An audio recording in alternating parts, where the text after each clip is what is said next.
Sound check 1 2 3. Sound check 1 2 3.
Good morning, Mayor, members of council, and those present in the gallery.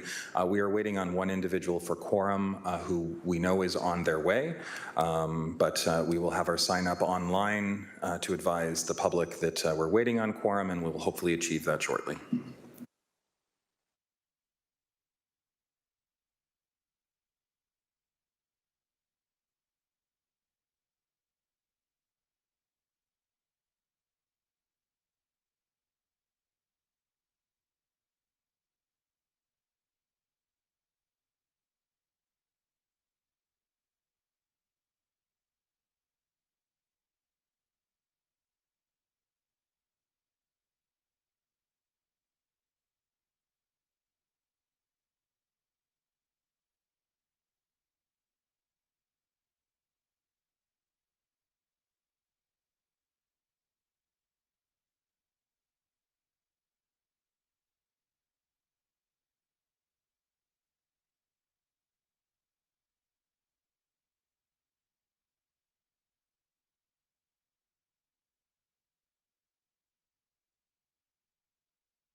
Good morning, everyone. I'm calling this meeting to order as we have quorum of council present.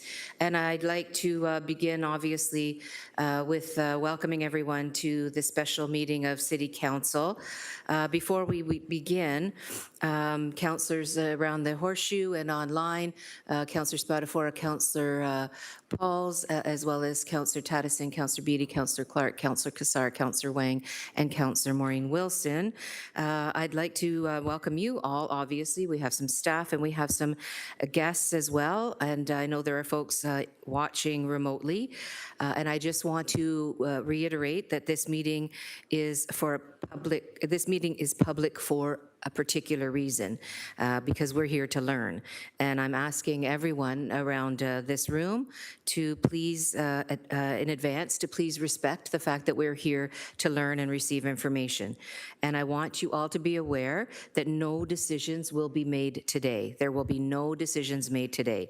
It is council's governance and fiduciary duty to make informed decisions. This doesn't mean that we're going to agree on everything, but what it does mean is that we should have a common baseline of knowledge before making decisions, which most often comes, in fact, in the form of detailed staff reports.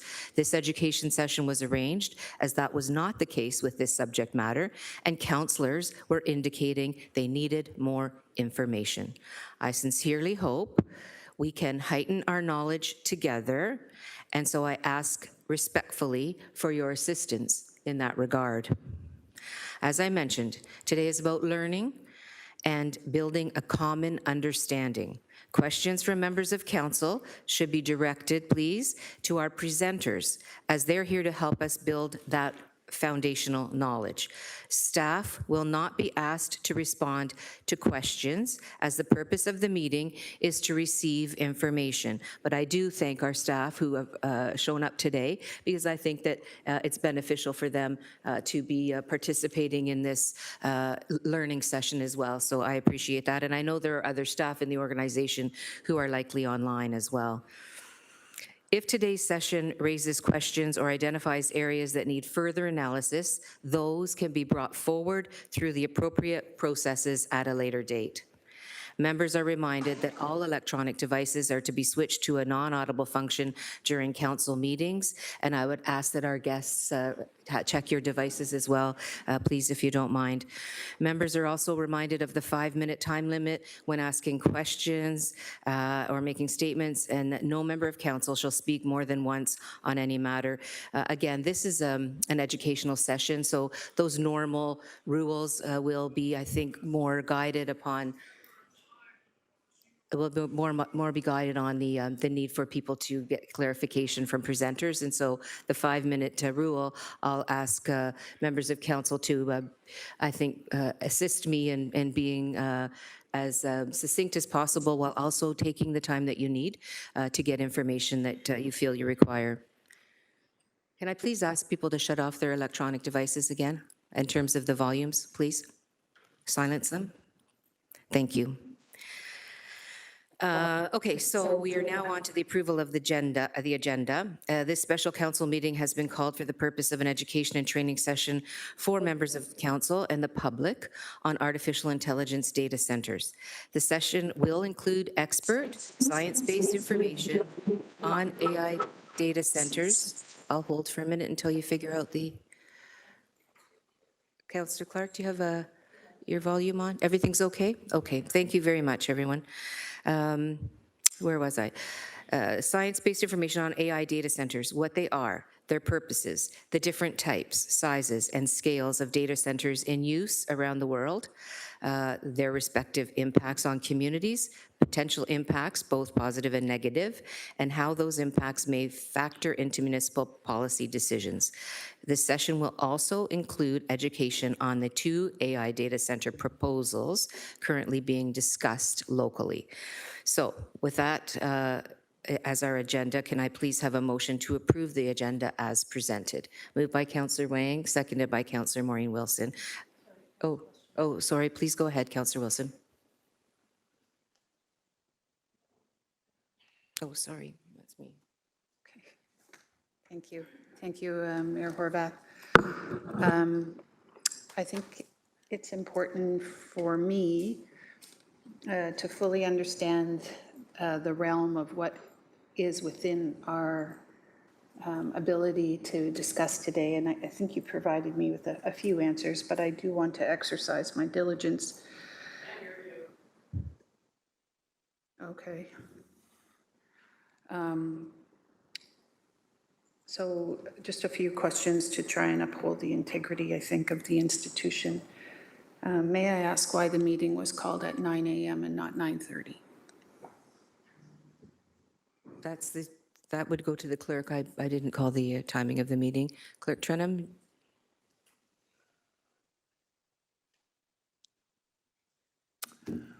It was actually a request from a number of individuals due to some scheduling. Thank you. As a special meeting of council, just seeking assurance that the same procedures, code of conduct, all are active and present. Clerk? Through the chair. So through you, Mayor, yes, it's a special council meeting, follows all the regular council meeting rules, both for decorum, the procedural bylaw, and code of conduct would apply in any scenario. Okay, thank you. Could you advise publicly when the presentations were received for council members and the public? Mayor, I was in receipt of the presentations yesterday. They were published yesterday evening. Last night? Okay, thank you, through the chair. The final question I have is just on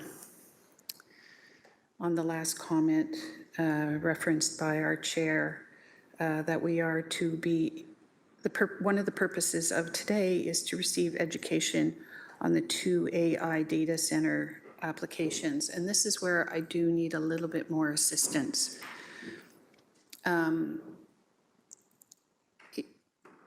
Is there any, maybe to you, through you to the city solicitor, from a land use or a decision-making responsibility, would it be prejudicial for us to receive information from some applicants and perhaps not others, when a subsequent decision may or may not be within our domain? Through the chair.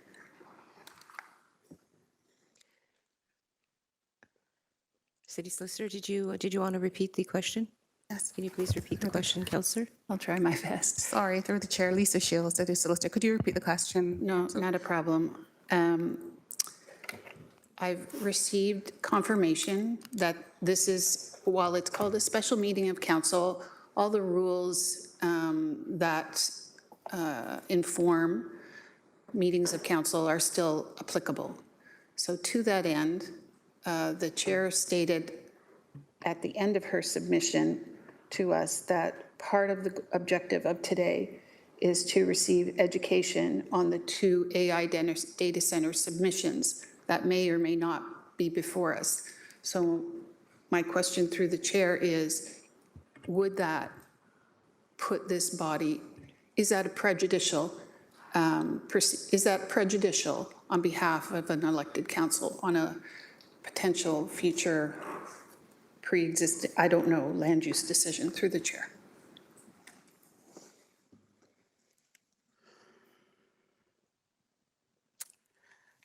Through the chair, it's a good question. I haven't thought about it, but I know there isn't currently any actual applications to this before the city. Committee of Adjustment has already made a decision with respect to the severance, which is now on appeal before the Ontario Land Tribunal. So Would you like to recess and consider the matter? I think I would like to do that. Thank you. Thank you.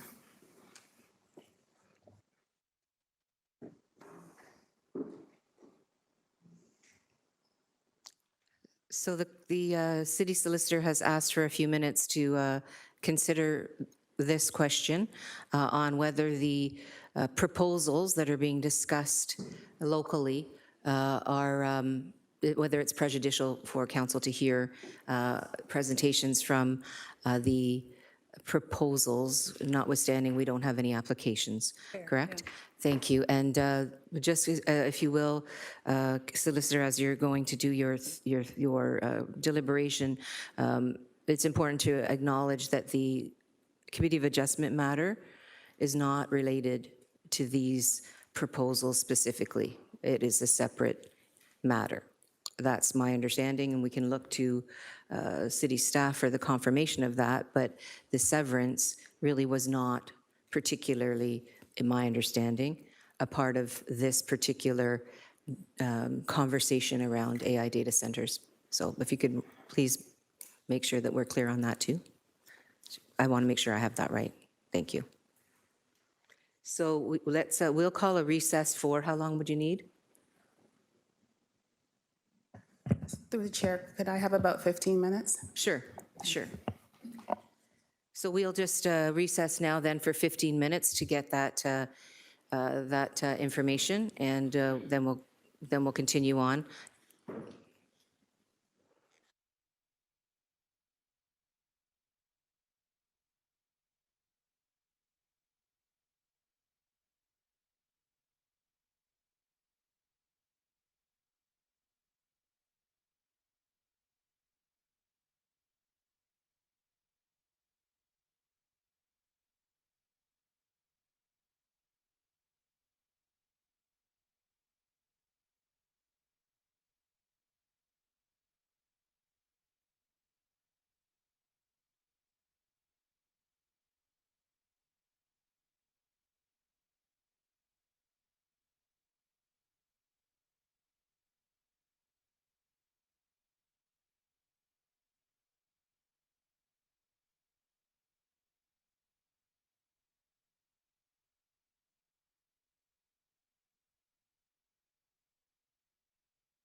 And I believe the first order of business is to go to the clerk for a response to the question that was raised by Councillor Wilson. I'm actually, Mayor, Oh, just going to sorry. refer to the city solicitor. Oh, sorry, to the city solicitor. I was looking at the city solicitor and I said clerk. I apologize. Please go ahead, Solicitor Shields. Thank you, through the mayor to the councillor. I've had a chance to discuss the question with legal counsel, internal and external. I can advise that this meeting is appropriate to continue in terms of the information that is being provided, as long as it does not advance the business of council, which it doesn't. It's for information purposes. But also just to allow for a caution around that. Any discussion about any specific proposal is not allowed. So to the presenters, I would ask that they stick to the information part of the discussion and not reference any specific proposal that might come before this body. Thanks. Okay. Okay, you're welcome. Thanks very much then. And so just in terms of approval of the agenda, we had Councillor Wang, and I still need a seconder, I believe, Councillor Kassar. So show of hands then, please. All in favor? Any opposed? And that carries. Thanks very much. Members of council, are there any declarations of interest? No, seeing none. We'll now go on to the presentations. We're going to hear a couple of presentations this morning. Our first presenter is a subject matter expert who will provide an overview to help establish a common understanding of the topic before us, and that is Dr. Martin Karsten, University of Waterloo. And I'll call Dr. Karsten to the lectern, where you see our wonderful staff person putting together the connection so that you can use your presentation. And I want to thank you for being here this morning. We appreciate your expertise in this subject matter. So when you're ready, please go ahead. And just for yourself and other presenters, the expectation is probably about 10 or 15 minutes in terms of presentation of materials. When you've completed your presentation, I will ask, after each presentation, I will ask councillors if they have any questions of the presenter. And so if you don't mind, once you're completed your presentation, we'll then go to some questions from councillors. So Dr. Karsten, welcome, and thank you very much for joining us. Madam Mayor, councilmen, women, and guests, thank you very much for inviting me. It's always a great opportunity to speak about one's work, and I get a chance to do that here. I was asked by the city to talk about data centers and give a bit of an overview of the variety and types of data centers, and so that's what I'm planning on doing here. I'm conscious of the fact that we're late. Oh, all right. Sure, thank you. All right. So, Fancy technology we have here. Fancy technology we have here. yeah, it's computers. So what do you do? I'm going to kind of keep it brief about me. I believe I'm qualified to speak to the matter. And I'm going to jump right in and talk about data centers. What are data centers? Data centers are really a bunch of computers. And data centers came into existence because of the proliferation of computer communication networks that made it possible to not just have sort of technology right in front of you, but to have technology far away that could do computing for you and deliver meaningful services. Data centers are all over the place. That very meeting here is run in the back end by a data center. The online streaming using WebEx, I believe you use, is routed through data centers.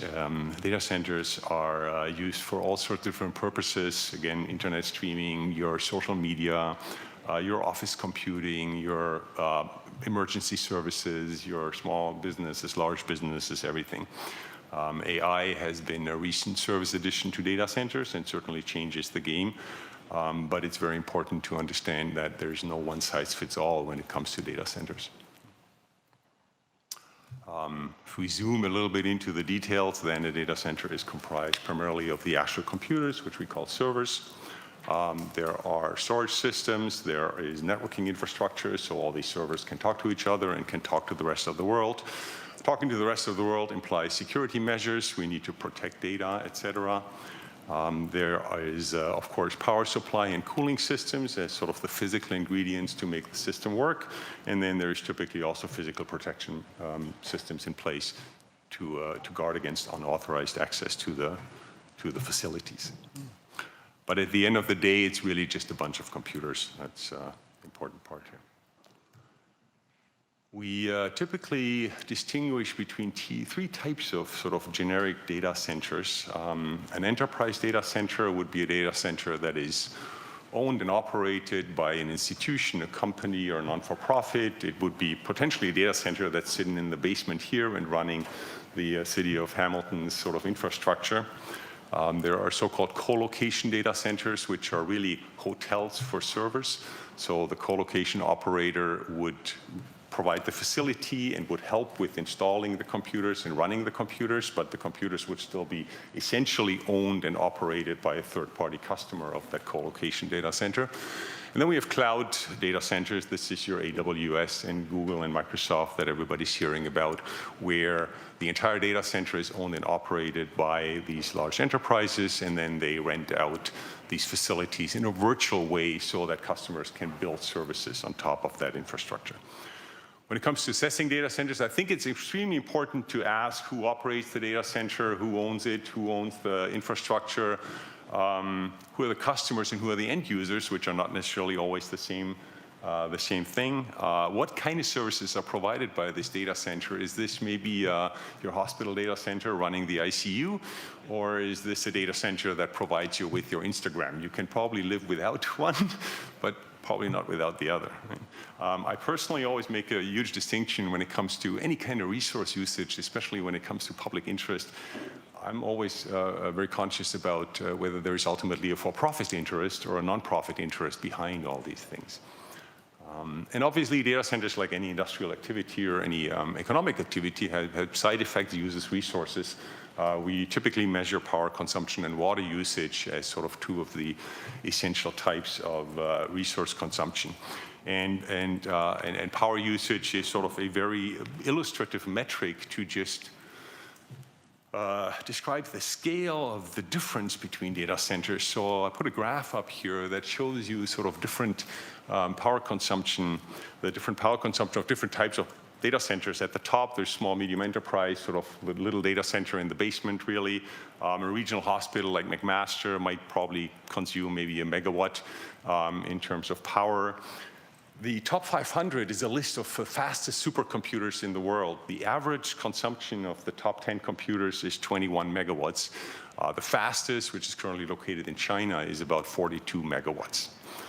The province of Ontario has last year passed legislation to deal with data center regulation, and they set a boundary at 50 megawatts, which is shown by the dashed line there. Right?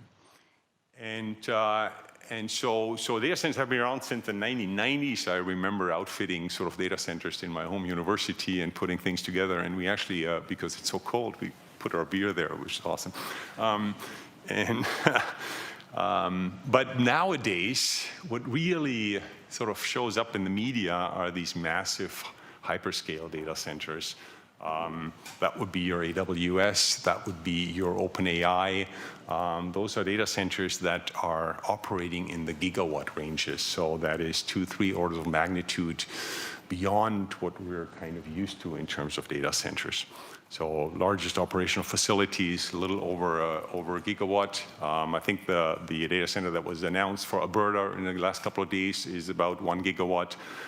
There's plans for 1 and 2 gigawatts. Those are the data centers that will not work with the regular power grid.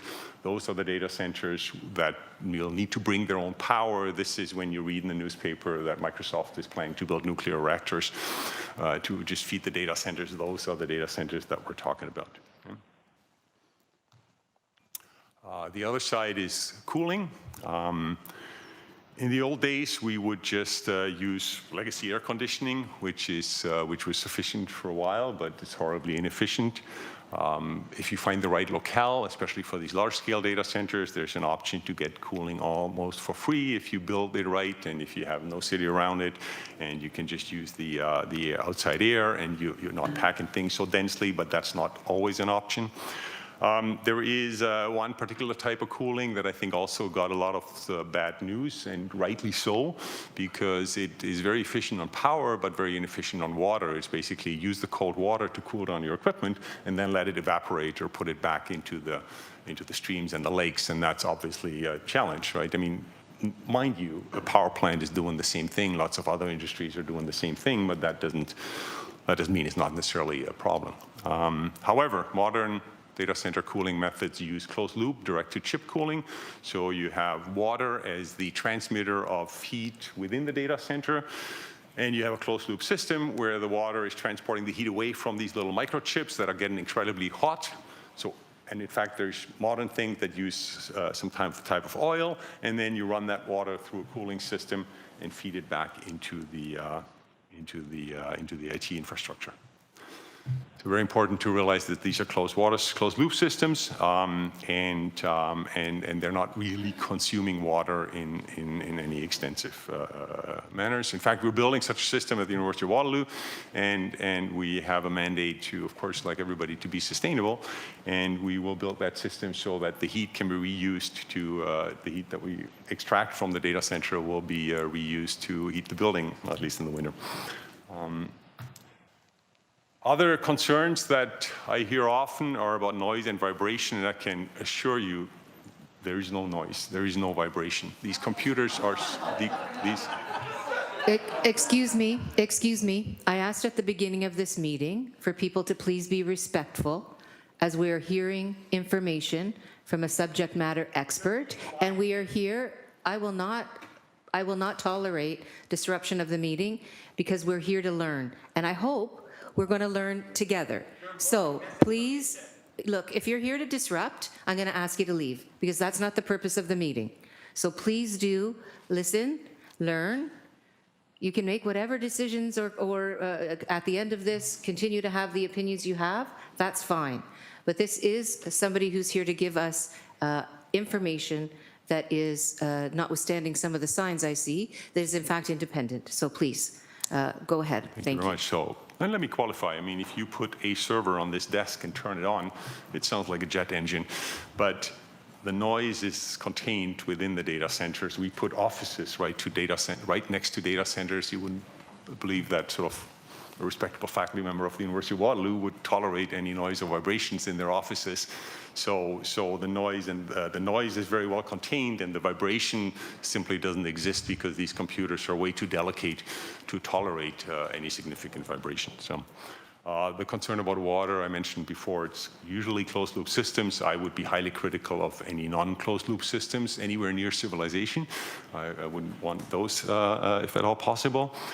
And in terms of power consumption, if you do hook into the grid, then I believe the Ontario Power Grid is on a good path in terms of renewables and nuclear. We can argue about that separately, but I think it's kind of it's on the right path. The backup generators that are always being associated with data centers are only used during power loss. So the usual operation is that if the data center detects power loss, batteries kick in for a few minutes. They only have capacity for a few minutes, just enough capacity to get the generators, the diesel generators started, and then the generators take over to power the data center during the time of a power outage. And so that's pretty much that. Now, in my humble opinion, data centers are critical infrastructure. Public institutions, businesses, and research, most importantly, need data centers. And of course, I'm coming at this from a research angle. To me, Canadian IT sovereignty is very, very important. We can only attain and maintain IT sovereignty if we deal with the technology, if we understand the technology, if we run the technology under the hood. Otherwise, things will be run elsewhere in the world. There is Ontario regulation that I understand draws a meaningful boundary when it comes to connecting data centers to the grid.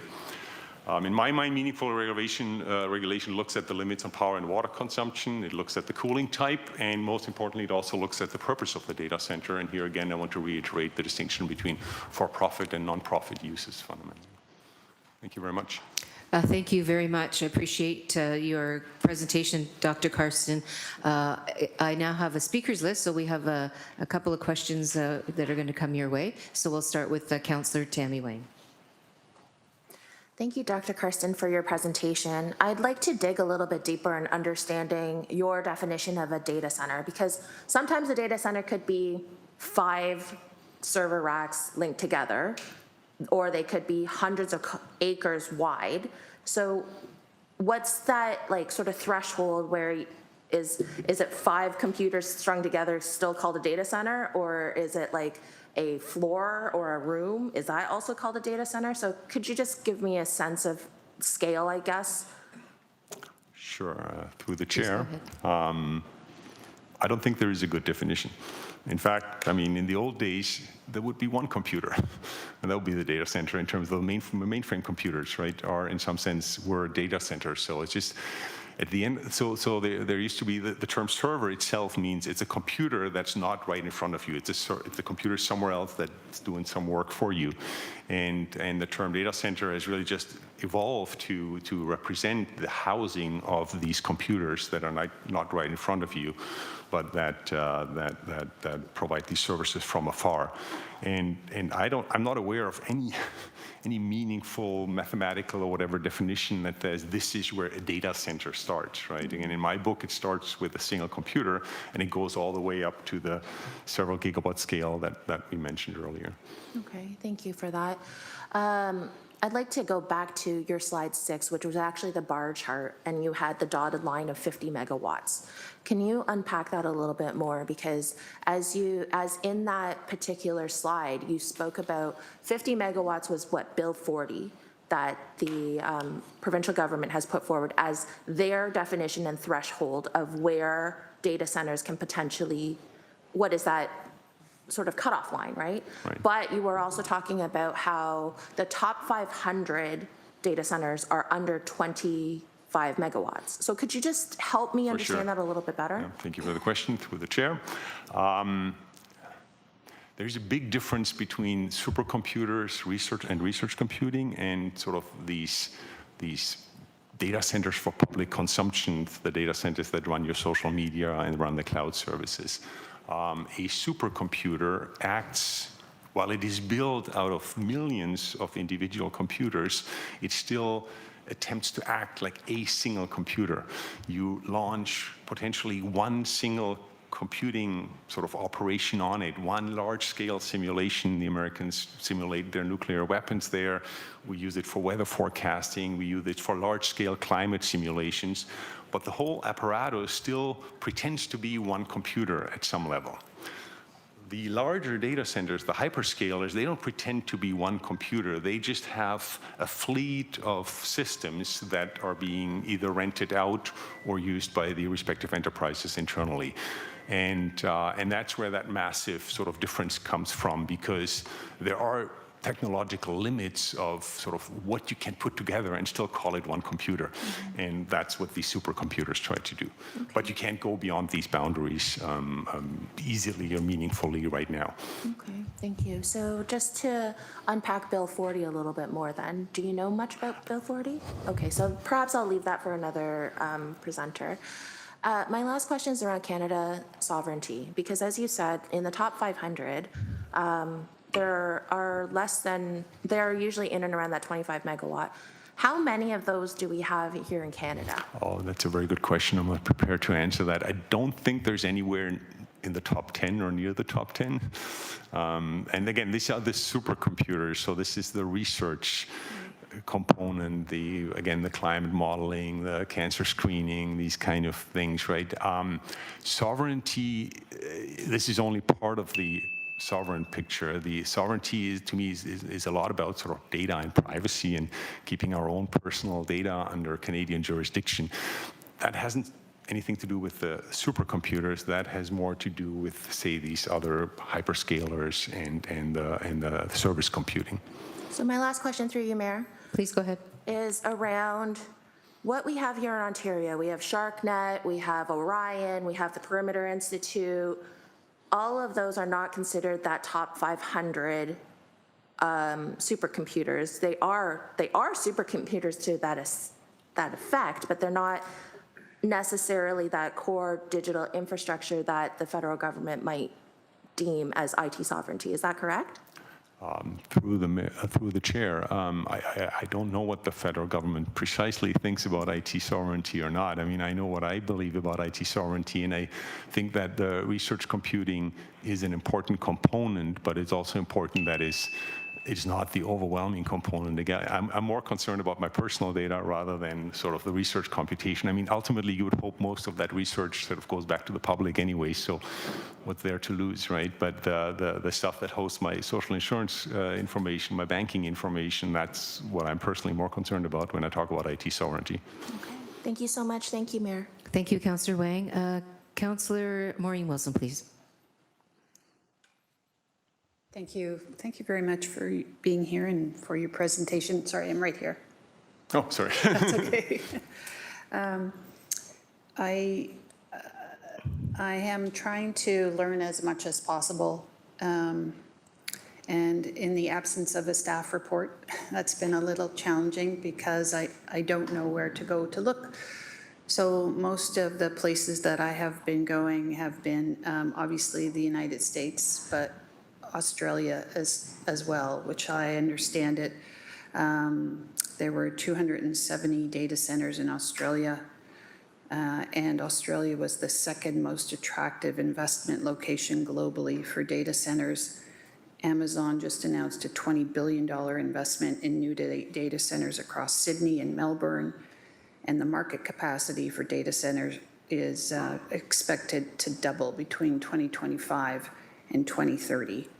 So going back to the slide that my colleague referenced, and this may be an unfair question, the slide that showed the hyper, to your knowledge, those data centers that are being put in by the Amazons and the Microsoft, they would qualify as the hyper, the bar chart at the bottom, to your knowledge, through the chair. To my knowledge, through the chair, absolutely yes. The hyperscalers and sort of service companies like Meta, which, for example, runs Facebook and Instagram, Yeah. they're more of the enterprise type, but they would also reach that scale. Okay. And so further to that, could you help me understand, and I'm sorry if you asked this, but I do need, the distinction you seem to make in your overview about the for-profit and the not-for-profit / research. Can you just unpack that and how that relates to that very scale? Because that scale seems to imply or determine the significance of impact on what would be probably the pillars, right, of energy, water, land supply. I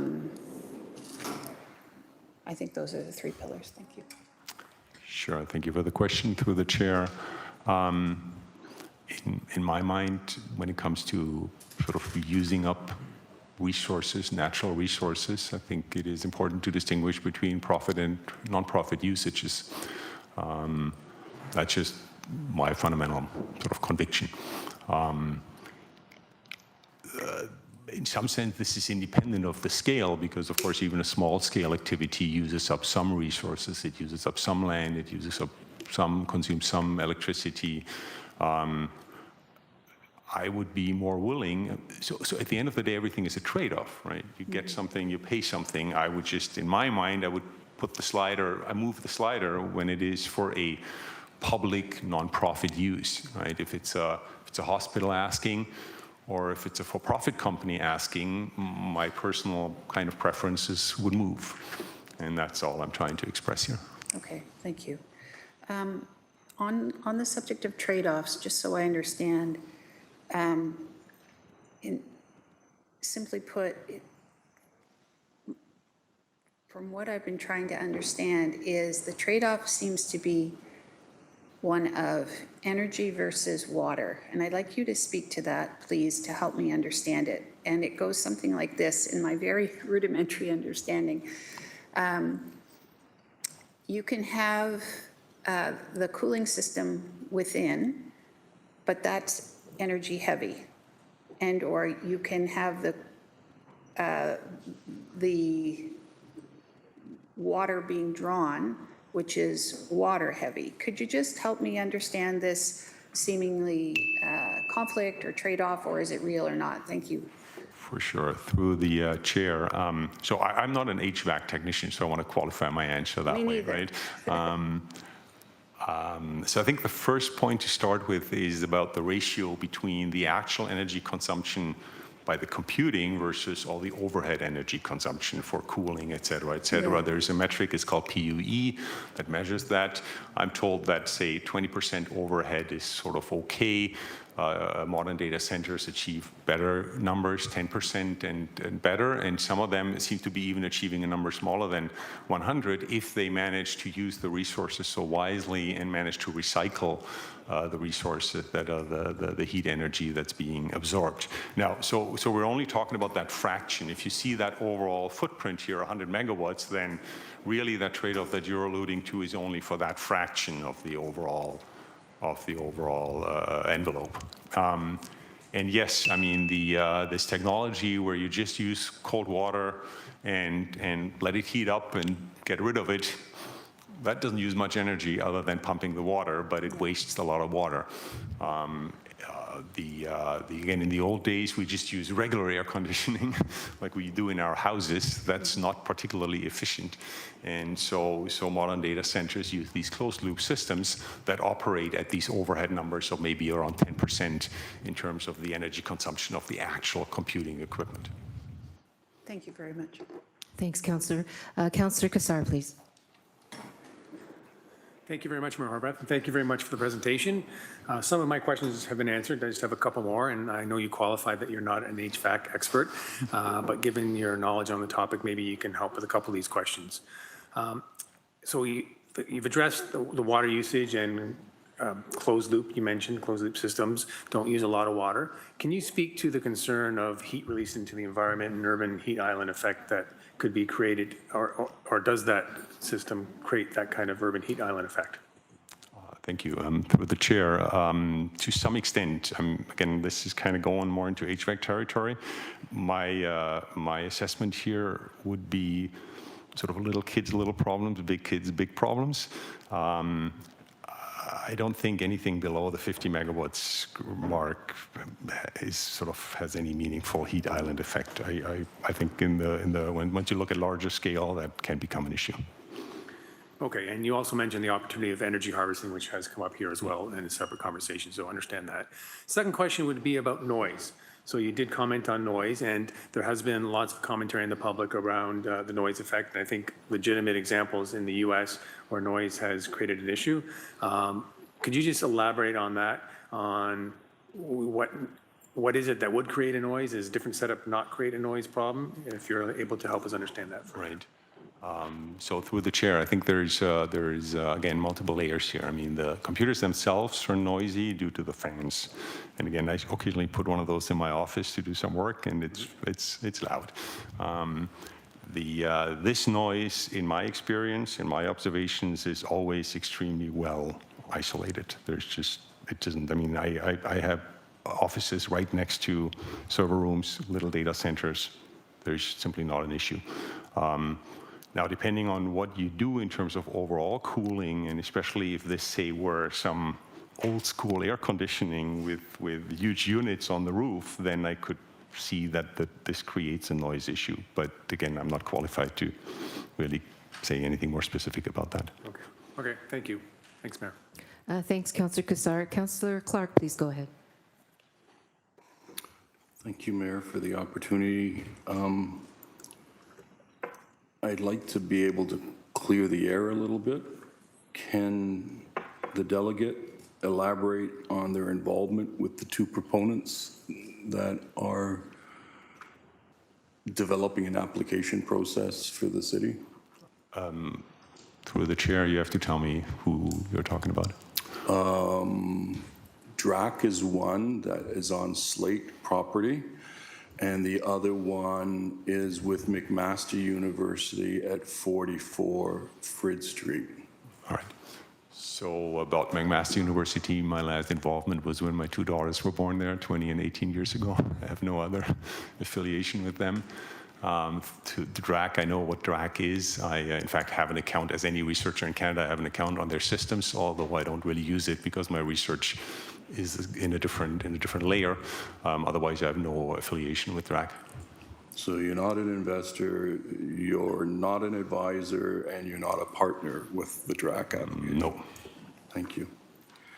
Can you elaborate a little bit more on IT sovereignty? Why is IT sovereignty such an issue for researchers in Canada? Thank you for the question, through the chair. So different dimensions. Certain researchers deal with sensitive data. Medical researchers, I guess social researchers, they might collect data. That data has personally identifiable information, and so you don't want that data to fall into the wrong hands. It's highly preferable to have that data under Canadian jurisdiction, so at least we know what we're dealing with. So I think that's one element that does not concern researchers like myself, because I don't deal with such personal data, but others do. From my sort of tech point of view, it's not about needing the sovereignty, but trying to facilitate doing the research that it takes to understand what it means to build these systems, so that we have the engineering expertise in Canada that we can build and operate these systems under our own jurisdiction without having to rely on institutions and companies in other jurisdictions to have these services. Thank you, I appreciate that. Can you, I saw the graphic, I understand that. Are there definitions when a proponent becomes a hyperscaled data center? I struggle because not really finding a lot of definitions. It seems to be rather nebulous at best. Thank you for the question through the chair. Yes, I agree. It's rather nebulous. I keep telling that my students every third class is that in this whole IT computer science world, hard definitions are very hard to come by. I would think of a better way of sort of distinguish, say, what a hyperscaler does from what others do is by looking at the services that they sell. And that can be very well defined. These services are what we call virtual machines, so they are like computers, but entirely in the virtual world. And as a customer, you go in and you buy yourself a virtual computer, a computer that doesn't necessarily have a one-to-one equivalent in the real world, but from the remote access, it looks like your computer. So that's what these cloud operators do. And then once these cloud operators reach a certain size, we tend to call them hyperscalers. But that certain size might be different in anybody's perception. Thank you. So I've seen a great deal of information out of the United States about hyperscaled data centers, and they're described as being monstrosities, very large acreage of land being utilized, air-cooled. What's been the difference between how Canada is working on this type of data center versus what is permitted in the United States? Is there a difference? Thank you for the question through the chair. I can't say with certainty I'm not a legal expert. I can't tell you what we know that our American friends are always a little more gung-ho when it comes to sort of technology, right? And so if you have the right locale, say a desert with a very dry climate and still moderate temperatures, and it's not really an attractive piece of land, right? It's not interesting farmland. Nobody's living there. If you build a data center there and use a lot of acreage to spread out the machines so that the wind cooling can actually work, that's just another one of the many trade-offs, right? I don't think we have such areas here in Canada, so I don't think this particular technology would take a hold in Canada. I guess that's all that I can say meaningfully around that. Last question, Mayor. I understand that universities most certainly have data centers. I understand St. Joseph's has a data center, McMaster has a data center, the General, the Police Department. I'm sure the city has a data center somewhere, although it might have been damaged a little bit lately. Are these data centers that the hospitals and universities, are they the same type of data center that is being referenced here? So thank you for the question through the chair. I mean, when you say referenced here, at some level, when you say referenced here, I'm not exactly sure what you mean, but at some level, Size-wise? size-wise, Are they drawing 9 megawatts of power? the small ones, yeah, the single-digit megawatts. I think that's sort of what we probably would see right now. I mean, the new one that we put in at Waterloo will be a single megawatt. 1 megawatt. 1 megawatt. Yeah. Okay, thank you. Those are all my questions, Mayor. Thanks, Councillor Clark. Councillor Beatty, please go ahead. Thank you, Dr. Carson, and I appreciate some of the information. I'm a tactile learner, so I like to engage in some back and forth on this. I just wanted to go over a few things that I think I heard. I believe you started your presentation at some point, and I think it's been reaffirmed a couple times, so just from my own knowledge, there really isn't any distinction between the spectrum of data centers out there. So a closet with a bunch of servers in it, a room full of servers, a giant building full of servers, that's a whole spectrum, a continuum, but it's all data center in terms of what we are discussing here for these purposes and maybe out in the public purview. There's just a single blanket definition. Can you just confirm that I've heard that correctly? Through the chair, yes, that's Okay. And I think we've heard that there are examples of data centers that fall into that category, that continuum, that already exist in our community. They've been there for years. I'm wondering if you can go back to when did we start to see the kind of the proliferation of these either closets, rooms, buildings? When did this all start? through the chair. I would say that when it comes to telecommunications, like your old school telephone system, that started probably in the 70s, 80s. With respect to general purpose computing, definitely in the 90s. Maybe some of it already in the 80s. So they've been around for a while. Of last century, yeah. Okay. You gave a couple of definitions. You talked about enterprise colocation cloud, and I wasn't really clear on what the distinction between those were. And I thought I heard like one definition is a group of computers networked together to act as a single entity versus a group of computers that act independent of each other. How does that definition relate to the earlier definition in terms of enterprise colocation and cloud? Can you break that down a little more deeply? Of course I can, through the chair. These are orthogonal definitions.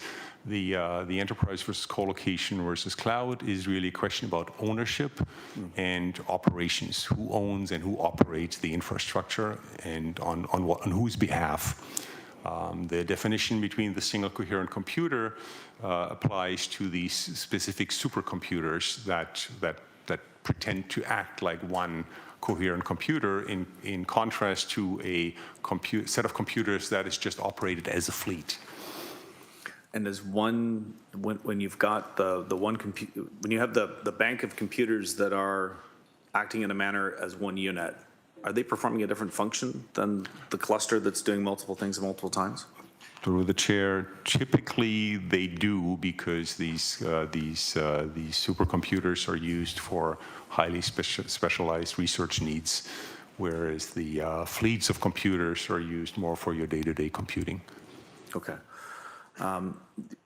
It came up in your presentation and some of the questioning afterwards, going back to that continuum, that spectrum. I think you even made reference in your presentation to like 0.1 megawatt up to 2,000 megawatt, which gets into, I think that's 20 gigawatt. Is that how the conversion works? 2 gigawatt. My math isn't so good. But then provincial regulations start at 50 megawatts. And I think you mentioned, I don't want to put words in your mouth, but if I could paraphrase that, maybe you have an opinion on where some of this starts to go wrong in terms of where some of those hyperscale problematic data centers that we've heard about in other jurisdictions. And is 50 megawatt the tipping point in general? I may have to go on for a second time there, but I'm just trying to get the distinction of where things start to go wrong. Thank you for the question through the chair. So I don't want to say anything is going wrong per se. It's just about things becoming more difficult and more problematic potentially. I'm not, 50 is a reasonable number. 30 is a reasonable number, 80 is a reasonable number. So in my world, we are talking about sort of orders of magnitude. It's impossible to pin down a specific number in different locales. A different, very specific number might make sense. I read that letter that the electricity provider here posted yesterday night, where they said, so there's certain capacity in certain areas, and if you're well below that capacity, it's just not an issue for us. If you're above that capacity, then it becomes a problem, right? So take that 50 with a fair bit of grain of salt as really indicating a rough sort of target where things become more difficult. Okay. One final question, just to follow Sure, up, Mayor, as and then I'll well. go on Thank for a you. second time. Just based on that, in your opinion, your research and your experience, we are hearing a lot about major environmental impact. We're hearing a lot about some potential harm to people. Is that happening generally in the higher continuum, the lower continuum, the middle? Where in the spectrum are there examples of this kind of really bad practices and disruption and harm occurring? Do you have an opinion on where that typically manifests? Well, thank you for that question, and through the chair. Again, I don't think it's right to say anything is going wrong. It's about problems, right, and difficulties and challenges. And we can have different opinions on whether, say, social media is a good thing or not, right? Obviously, the environmental impact becomes a different ballgame at these high end of the scales, especially when you can't connect to the grid anymore, because then you got to bring your own power, and then things, I mean, if you're in Quebec next to a hydro dam, fantastic, right? If not, then that is an issue. I mean, the news in Alberta that they build a gas power plant right next to the data center, that's something to be looked at very carefully, right? So it's definitely a lot more difficult at that high end of the spectrum. So just to summarize then, the larger the facility often potentially becomes more problematic based on the scale. Okay, I'll go on for a second time. Thanks, Councillor Beattie. Councillor Taddison, please go ahead. Hi there. In Alberta, Meta is building that super huge, hundreds, if not thousands of hectares. So what's 50 megawatts? That's the limit in Ontario. So what's the typical footprint in terms of acres or hectares? Do you know? Through the chair, no, that's difficult. Let me just kind of do the math. So based on what I have seen, so again, we're looking at a 1 megawatt installation at the university that we want to put in the next few years. And that's really just 400 square meters room. So I don't know if you can probably scale it up to some extent. So that's just one room on one floor in the building. So that's the best number that I have. Okay, so it's not huge then? Oh, no, absolutely not. No. Okay. My other question, along the same lines as Councillor Clark, with IT sovereignty. So for me, I understand that information in terms of computing and data is everything now. It's vital to our way of life, medical research, business, finance, recreation, entertainment. Everything to do with everything now involves data. So for me, we are dependent on sensitive data and information as a nation. So for me, when we lose our internet for a day and our whole family is disrupted at my house. So I get that. Kids have to think outside the box of what they're, grab a board game, guys, let's do it. In terms of sovereignty, in the pandemic, we lost access to medical masks. We lost access to vaccines. They were limited. I remember 26 years ago, Y2K sent shockwaves around Canada based on, and North America, everywhere in the world, based on, and we were at our infancy independence on IT and data at that point, and that was quite an issue. So for me, if we don't control our data inside our borders, could that data that we're trying to access be cut off in an international emergency by another nation if we allow them to control it? Thank you. Through the chair, it has already happened. Right? The Trump government turned off the access for the International Court of Justice when they didn't like what they were doing. They told Microsoft cut them off, and the people lost all access to their email. So I guess your question is that would be one case that would support data centers in Canada and having national control as opposed to letting a Meta or Microsoft and being dependent on them, letting them have the control. Is that what you're saying? Thank you. Through the chair, while legislation and world affairs and regulation is that it is, and it's very important that I think our data is controlled by entities that are under full jurisdiction in whatever way that is achieved. Okay, thank you very much, and thanks for your time to come down here. We have Councillor Pauls next. Councillor Pauls, please go ahead. Thanks, Councillor Taddison. Thank you, Mayor, and through the Mayor. I just want to understand a little bit, because people are afraid of three things, basically: hydro, water, noise, all those things. And I'm just wondering, you said something about new cooling system. And I'd love to learn. I mean, there's so much here that I don't understand, but closed loop, direct to chip, etc., are designed to reduce water use. Saving of water consumption is a good goal, but do these systems have problems of their own? Is there any problem in those systems? Can you tell me some of the problems? Thank you for the question through the chair. Again, this quickly straddles HVAC territory. So you're still consuming energy, of course, to cool these systems. You're consuming a lot less energy than we did in the old days when we just used plain old air conditioning. So it's a lot more efficient than what's going on in all of our houses, for example. But you're still using energy. So in that sense, of course, there is a side effect that energy needs to be produced somewhere that potentially has side effects. The heat needs to be dissipated. Someone asked about the heat islands before, which are, in my opinion, are negligible as long as you're not crossing a certain boundary in terms of scale and size. So yes, of course, there are. I always struggle with the word problem because it is judgmental, right? So I don't want to use it myself. It's side effects. It's things that need to happen. You drive your car around, there's side effects, right? So it's just a matter of life, in my opinion.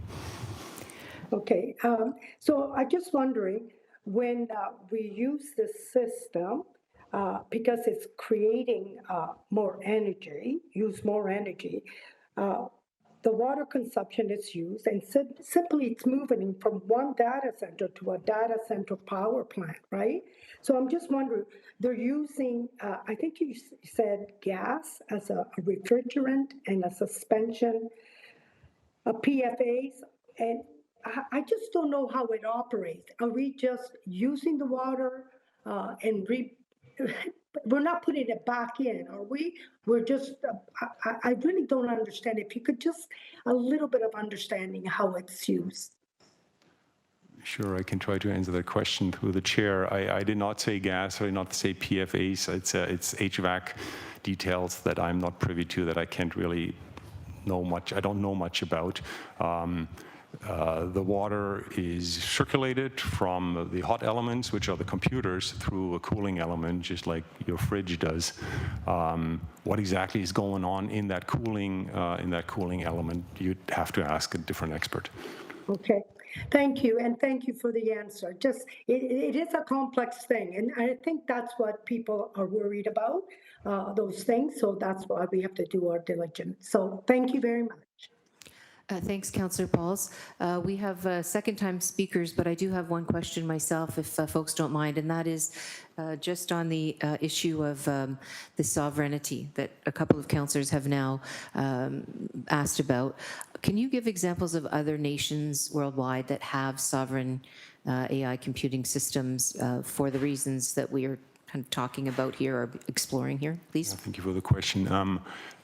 You used the AI qualifier. There is IT sovereignty is very important with and without AI. Again, all the personal data, all the regular housekeeping, all the office computing, all that. There's many examples in the European Union, though currently where provinces, a province in Germany, the French government, the Swiss military are kicking out US cloud providers and try to build infrastructure by themselves.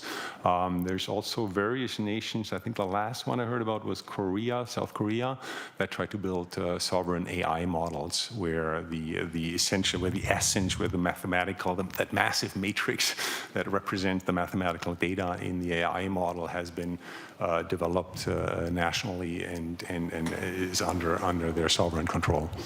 Thank you. That was my only question. I'll go back to the speakers list. Councillor Maureen Wilson, please. Sorry, Mayor.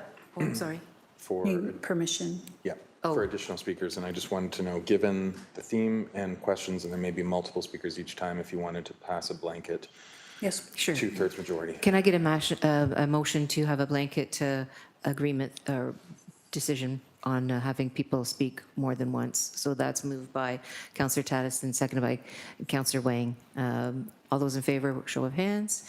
Any opposed? That's carried. Please go ahead, Councillor Wilson, and thank you, Clerk, for that. Thank you. I appreciate, I think twice now you said you're not an HVAC expert. But I do want to ask if you are able to provide me any opinion on, and I probably am not even pronouncing this correctly, glycol-cooled systems. Through the chair, no. Okay, thank you. I appreciate that. Could I go back to the issue of noise and heat? And again, trying to navigate actually what is within the city's jurisdiction from a land use perspective. I think noise is one of them. Through the chair, it's your opinion based on your experience. I think you've said, and if you could add to it, it would be really valued by me, that there is not the noise issue for, let's just say, the threshold of 50 megawatt is not an issue, nor is the release of heat to the externality of heat release in an urban neighborhood, for example. And you've said this because the computers themselves are cooled by fans, and the vibrations wouldn't be tolerated by the computers, given their sensitivity. Could you just expand on that? Because I have heard that is a concern through the chair. For sure. So through the chair, so computers are not always necessarily cooled by fans. The direct to liquid actually circulates liquid right through the chips or the computers. All the computers themselves are immersed into a cooling liquid. Right. So the whole thing is just plunked into. It's amazing how this works without rusting out, right? Yeah. So that answers that question. So there, again, there is no. The computers themselves don't cause any vibrations. There are no vibrations there. Right. there aren't even that many moving parts anymore, right? In the old days, we used to have spinning disks. They're all being replaced by SSDs, by chip-based memories and storage. And so there aren't really any moving parts in these computers anymore, yet they are still very, very sensitive. And so for vibrations, I'm absolutely certain that there is no issue. So noise, based on my experience, it can very easily and very well be insulated so that it does not need to become an issue. And heat dissipation is again a matter of scale. Thank you for that. I really am trying to be sensitive of not pulling you into the whataboutisms. I am trying to take advantage of the knowledge and expertise you're bringing to this table. Are you able to comment on, it seems to me there's, on these hyperscales, there's a trade-off between, they consume a lot of land, they consume a lot of energy, and I think therein perhaps also lies some of the environmental concerns of what kind of land.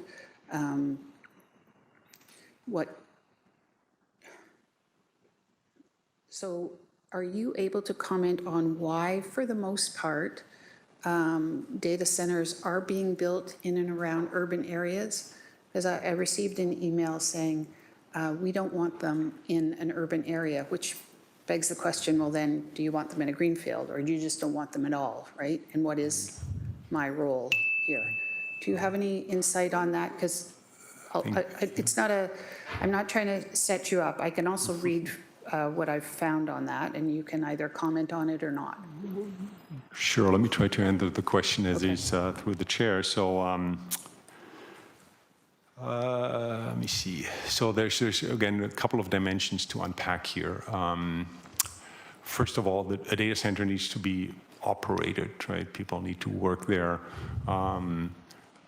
If you run a small-scale operation, it's probably difficult to find people that want to work 100 kilometers out of town to work on that data center. That I can think of as a practical reason. In the cities, you have the infrastructure to get the energy. You have an exchange of sort of, again, people and services, so that is clearly an advantage. But clearly this only works for smaller scale installations, as I pointed out, right? There are certain technological niches where latency matters. I don't think that's really what is at play here, but your bank, for example, wants to have their data center right next to the stock exchange, because the milliseconds that information travels actually matters to them. But for most services that we use, it's not an issue. 100 milliseconds, you and I, we can't really distinguish 100 milliseconds from 200 milliseconds, and so it's not an issue. Once you build these massive data centers, it's a lot easier to build the infrastructure around it on a brownfield, right? Ideally. And so to me, that explains to some extent why you see the smaller operations wanting to be near civilization, whereas the larger operations should probably move away from civilization a little. Okay, thank you. So you're affirming, it seems to be three things, which I've read, why at least the smaller scale data centers prefer being built near or within cities. The first is speed. If you're closer to where demand is, it creates faster delivery, the latency item you referenced. Physical distance creates more latency. Two, customers, most businesses, users, and large tech companies or whatever, universities, et cetera, are within major cities themselves. And so being near these markets makes the service delivery a little better. And three, the infrastructure. Major cities already have the fiber optic cables, power substation, skilled workforce, and telecommunication networks that takes normally a very long time to build. And so you'd be investing in those things rather than investing in something else. Is that a fair summary or not? Through the chair, yes, I think that's a good summary. It's also important, the last aspect is the data center, they're not just, especially the smaller ones, it's not that they're being put in and then not touched. I mean, there is constant, usually these things operate on a rolling basis because computers are getting old and you have multiple generations. And so you are kind of constantly putting in things and taking out things, and computers fail, especially when you have a large number. So you're always dealing with the residue of failed computers. And so it's not just something that you build and then forget. And so again, that speaks to the availability of a skilled workforce, for example. Thank you. Thank you for. Thank you, Councillor Wilson. Councillor Beatty, please go ahead. Thank you, Mayor, and through you, I'm trying to get a little more specificity, if you're able to offer it, Doctor. Coming back to the closed loop systems and the water cooled systems, or whatever the reference was, direct to chip, I think is the term that you used in your presentation. And you mentioned possibilities of heat reuse. Do you have specific examples of heat reuse in terms of heat, energy capture or cogen or anything along that lines? Is there something very tactile specific that you can say, you know, data center X in location Y accomplished this outcome? Thank you for the question. Through the chair, yes, I have. A data center at Waterloo heats the Quantum and Nano building in the winter. And a new building that we put in, at least we have the firm plan to do the same thing. Okay.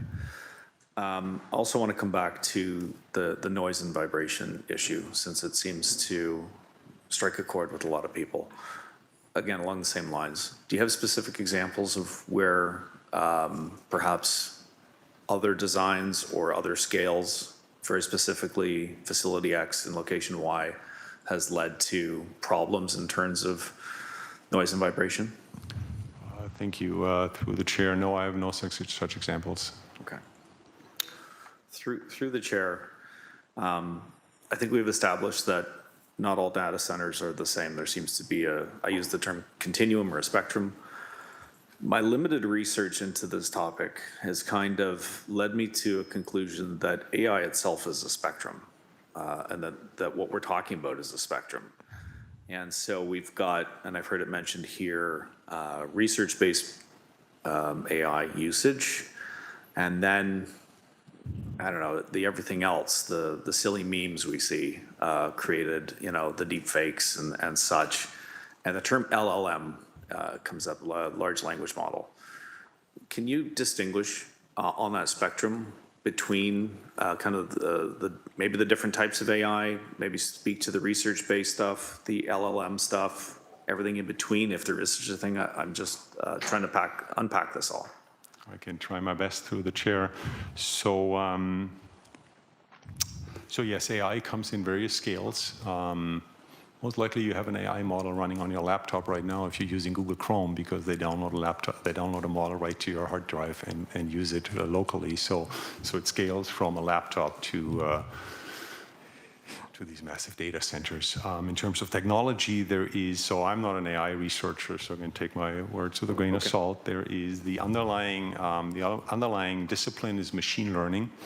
It's what AI started out with, is trying to build these mathematical models that you can train to learn without explicitly programming them in a deterministic way. So you just feed a lot of data into them, and then they learn the connections between the data and what makes sense, and they can be used to classify things, classify images very good, and they also can be used to harvest text. So this is machine learning. On top of machine learning, there are, for example, large language models. These models predict text. So you feed them a couple of words, and then based on that massive data that they have, they just statistically predict what's most likely the next word that belongs to this, and then they keep doing that, and they keep creating the response, the textual response. And then variations of large language models that I'm not too familiar with would be the ones that can create, say, imagery and music and these kind of things. Well, I don't want to say create. They copy and summarize. Okay, but again, there's a particular application for I don't know how to phrase it. Doing some research, trying to cure something, try to expand something, make something better. And then there's a lot of ancillary uses that are maybe not as well defined and maybe not as productive. Again, through the chair, that's of course the eye of the beholder, right? What's productive and what's not productive. There are clearly massive use cases in the medical field, in the insurance business, that everybody that deals with large corpus of texts. In law, for example, these models are extremely good at summarizing text and searching text, so that's a very good aspect. And well, then there's a large entertainment sector, right? Is that productive or not? Is Netflix productive or not? I'm not here to judge that, right? Again, everybody's left to their own devices to draw the line between what's. But there are things that are extremely useful and extremely valuable. Okay. Final question, if I can, through you, Chair. Sure. You mentioned latency, and as I understand it, it's kind of the gap between the computer and the user in simple terms. The further away the computer is from the user, the longer the gap, the more latency. And you think you mentioned that it's typical that there's a clustering of user groups that if they require an application that has very low latency, they tend to cluster closer to the source. They want to be near that facility. And then the facility then potentially becomes the backbone or the foundation for a cluster of either business or research or whatever that pops up around it, where the people are. Are there examples of that, coming back to those specific examples of cluster X in town Y? Can you offer any experience into where that may have occurred? Through the chair, I mean, I struggle with giving examples because it's such a pervasive notion of the fact that you can use tools interactively speaks to the fact that these things work well all over the place. If you go to a web page and it's slow to load, for example, it's typically a latency problem. It's not a throughput problem. The classical example for folks that are extremely sensitive are, in fact, the high-frequency traders. But every one of us who uses any interactive services from a computer will notice a difference when things go wrong. And that's when you usually have a poor experience. Yeah. Maybe I can ask the question in a different way. You were talking about your experience at the University of Waterloo. Your office is next door to where the data center is located. I would guess that there's some intentionality that the data center is located next to your office, like you wouldn't build it in Guelph, for example. Through the chair, in our case, there is this sort of, it's the opposite of the skilled workforce. It's sort of, I need to walk in there and tinker with the hardware for my research. So that's why, for this particular research, that's why I need it local. I cannot have that anywhere else, but that's a very particular case. So for research-based applications, then the intention, coming back to the clustering, if primarily the focus is on research, then you would typically see that the researchers are next to the facility where the computation is taking place. Through the chair, some would be, others would be less interested, but there certainly would be some that are very interested to be close by. Okay, thank you for that. Thank you, Chair. Thanks, Councillor Beatty. Councillor Taddison, please. We're here, sir. Oh, sorry. No worries. Simple yes or no, first of all. When we consider massive historical data centers, would you agree that there are legitimate concerns in terms of environment, power use, water use, noise? When you consider the historical data centers, the large ones? Sorry, through the chair, you got to clarify what you mean by historical large ones. That's a little fuzzy. I have a gallery of people here that are very upset about AI, and I'm trying to understand the historical perspective of that they're basing, that we're all basing our opinions on here. So I kind of wanted to understand, like, there are historical data centers that have been built in the last 20 to 30 years, and more recently in places around the world, and I'm trying to identify if there are legitimate concerns, and if there are legitimate concerns, where are they? Where are some of these?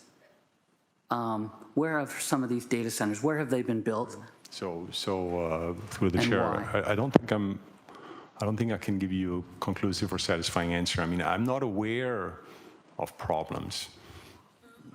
That doesn't mean they don't exist, of course, right? Okay. I'm just not aware of it. They're,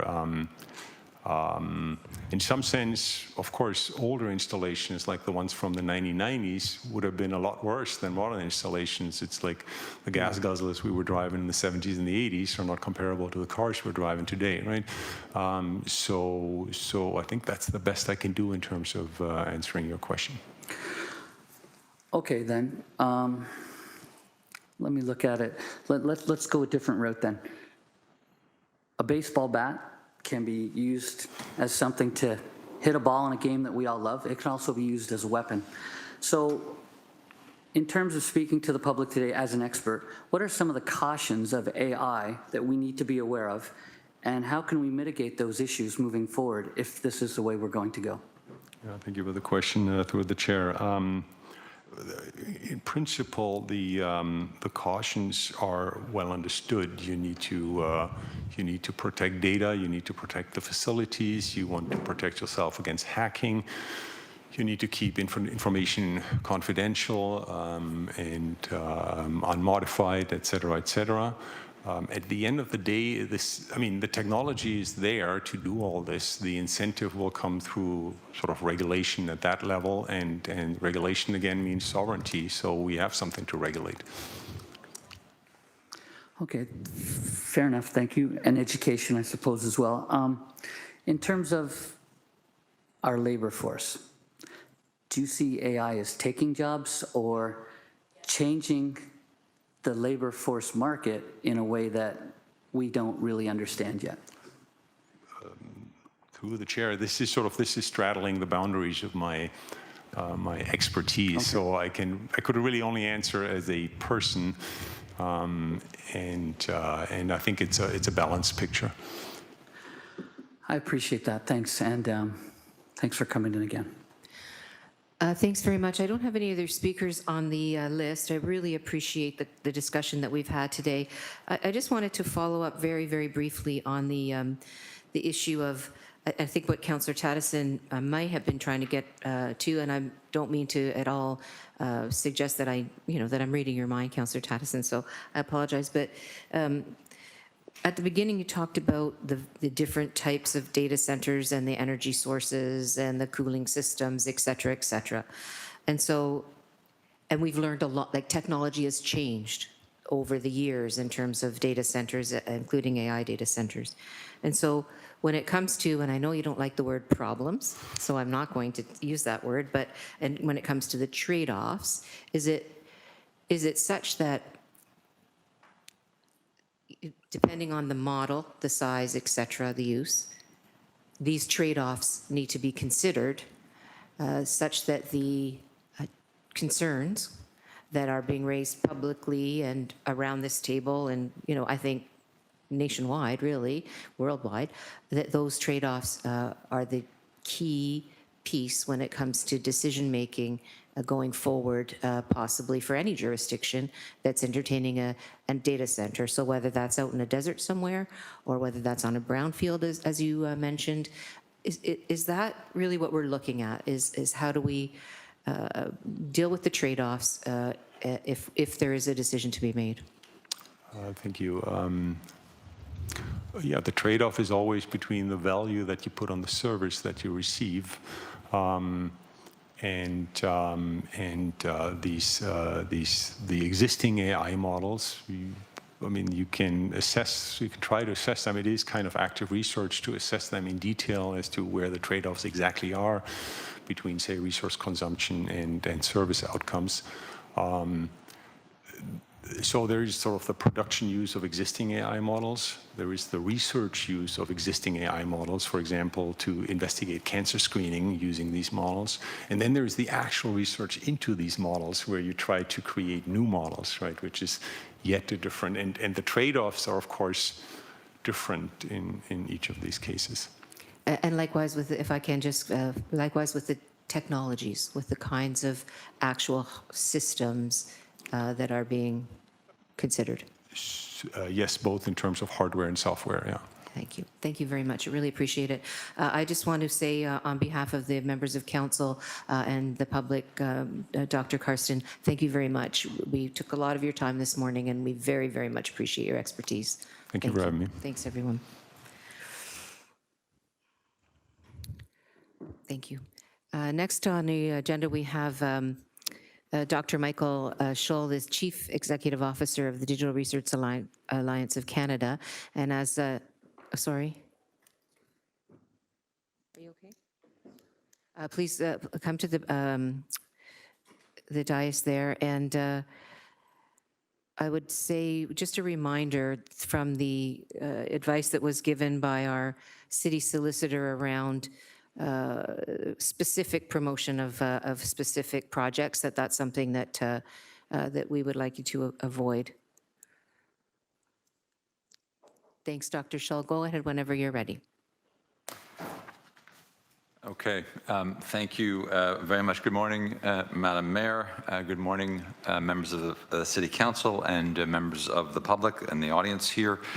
Thank you very much for inviting me today to speak to you on behalf of the Digital Research Alliance of Canada on international best practices for sovereign compute infrastructure. Let me just get oriented here to how to advance the slides. Okay. What do I press to? Okay, terrific, thank you.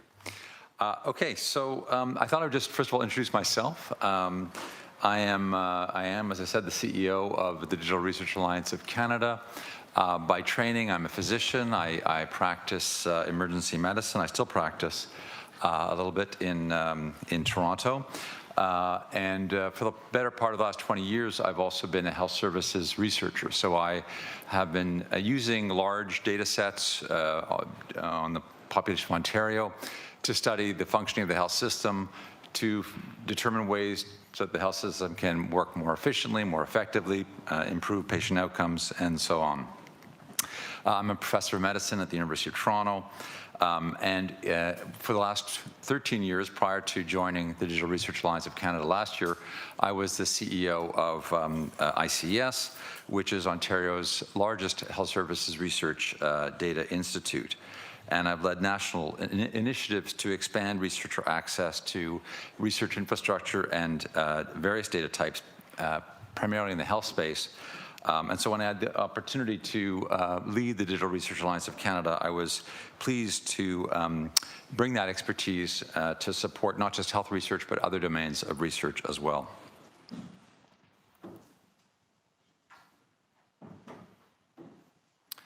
Okay, let's see if this is, there we go.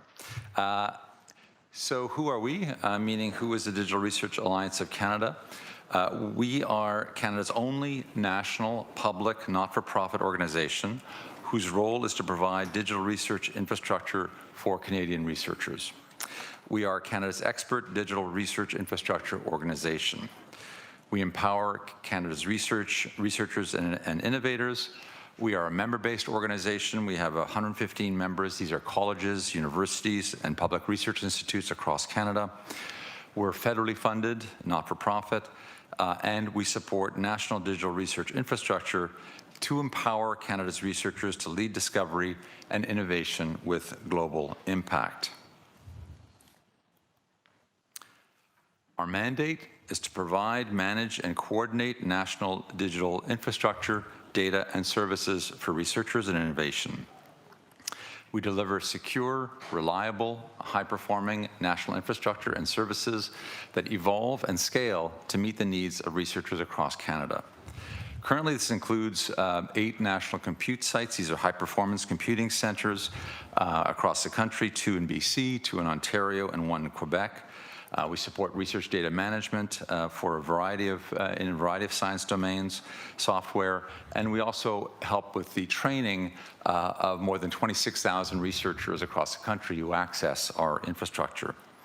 I'll just mention that the question came up of scale. It's come up a number of times.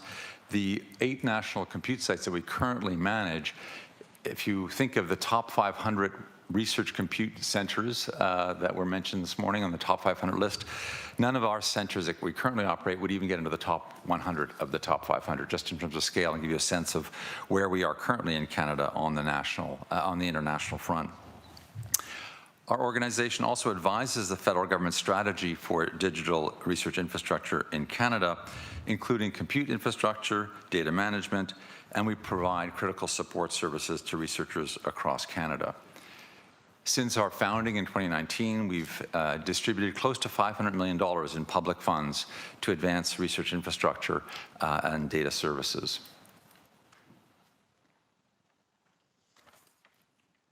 So I thought I would give you just a couple of examples of the kinds of uses that this infrastructure and data are used for.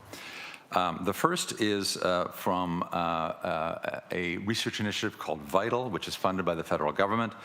They use hospital data to develop predictive models for a variety of reasons, but one purpose is to identify patients who are likely to deteriorate while in hospital before they deteriorate, and therefore allow interventions to occur to improve outcomes. The data that they use comes from hospitals from across multiple provinces, but they started in Ontario and actually have the most data from Ontario. And the data that they use actually includes hospitals in Hamilton. It includes the Hamilton Health Sciences, Hamilton General, the Juravinski site, the McMaster Children's, et cetera. And this data is used to develop algorithms to help improve patient outcomes for patients across the country. Another example is the use of AI and algorithms to study children, to identify pain in children. In particular, a study on premature infants who are in neonatal intensive care units. They are often subjected to, sadly, painful procedures that are life-saving in many cases, but it can be very difficult to gauge how much pain a neonate is in. And so there's research ongoing to better identify the pain and therefore treat and prevent pain among those premature neonates. But this is not just about health. Scientists are also using our infrastructure to model very complex data sets to inform climate policy and planning for climate change. Climate research is among the most complex of any kind of scientific research, and requires the kinds of infrastructure that we provide. Now,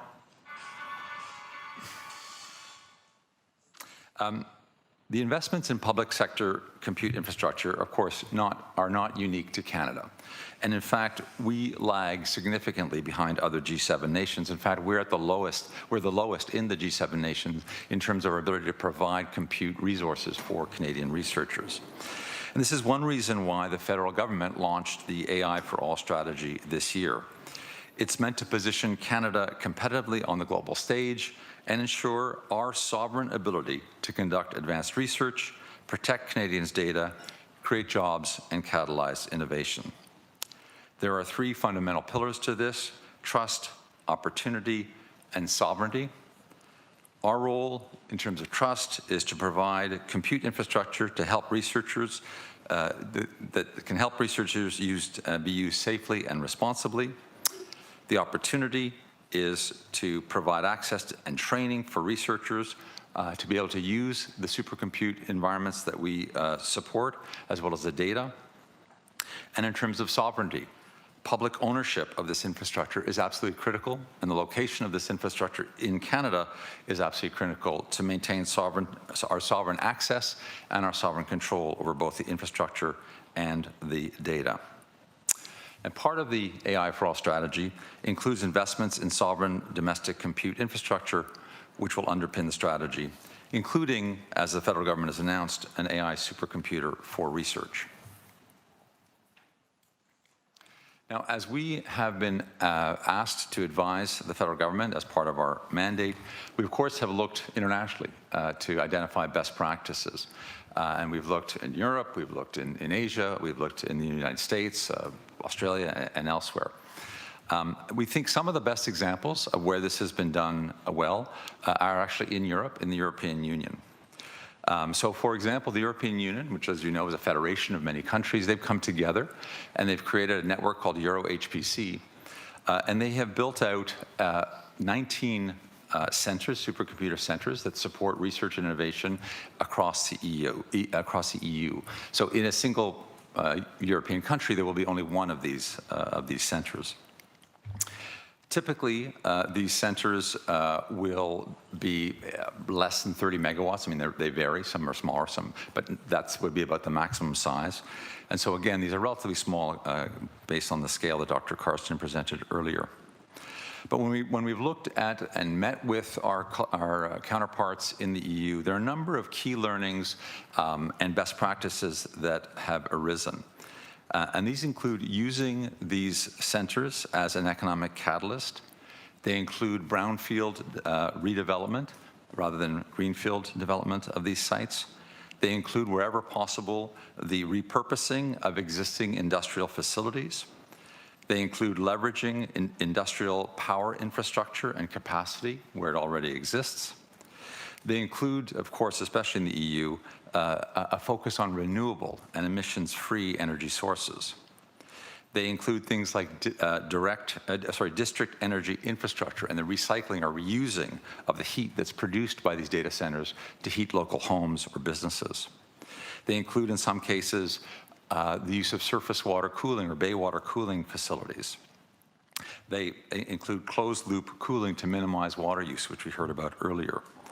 They emphasize public ownership in all cases. These are not centers that involve commercial hyperscaler in any case. In any of these cases, they are all publicly owned. And they also include, importantly, opportunities for public education, discovery centers, public engagement, so that the community feels a sense of ownership with these sites. I'll just give you a couple of examples of these sites. One is in Kajaani in Finland. This is a town that had a pulp and paper mill, which was no longer being used. And this has a public sector organization in Finland called CSC has repurposed this pulp and paper mill and built the Lumi supercomputer. I'll just make a point here. Finland is a country of about 5.5 million people. That's less than the population of the GTHA, but GTHA is about 7 million people. With this one data center alone, the Lumi data center in Finland, Finland has more supercomputer capacity than all of Canada. So it just gives you an interest, a sense of scale on how far Canada has fallen behind in this space. Second example, in Scotland, this is Ravenscraig. This is not one of the EuroHPC sites, but it is a steel mill that has been repurposed. I just wanted to give one example of that. And finally, in France, the Hélas-Lecoq supercomputer, they are using warm water loop technology, which is a form of closed loop cooling, but allows you to use warm water to cool, which requires less energy and increases the energy efficiency. So just some examples of international sites, international best practices. Another site here, this is the Barcelona Supercomputer Center. Interestingly, this was built in a deconsecrated church, and they have built an interactive learning center for the public, which hosts visits of high school students and others, so that they can learn about the technology and about its uses.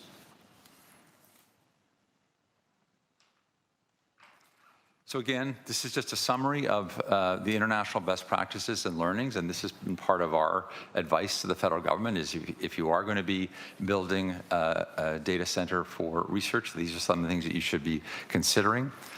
So this includes opportunities for brownfield redevelopment and the retrofitting of existing buildings rather than building buildings new or using greenfields, maximizing the use of renewable emissions-free power sources, leveraging existing industrial power infrastructure wherever possible, investing in district energy infrastructure and recycling, reusing the heat that is produced.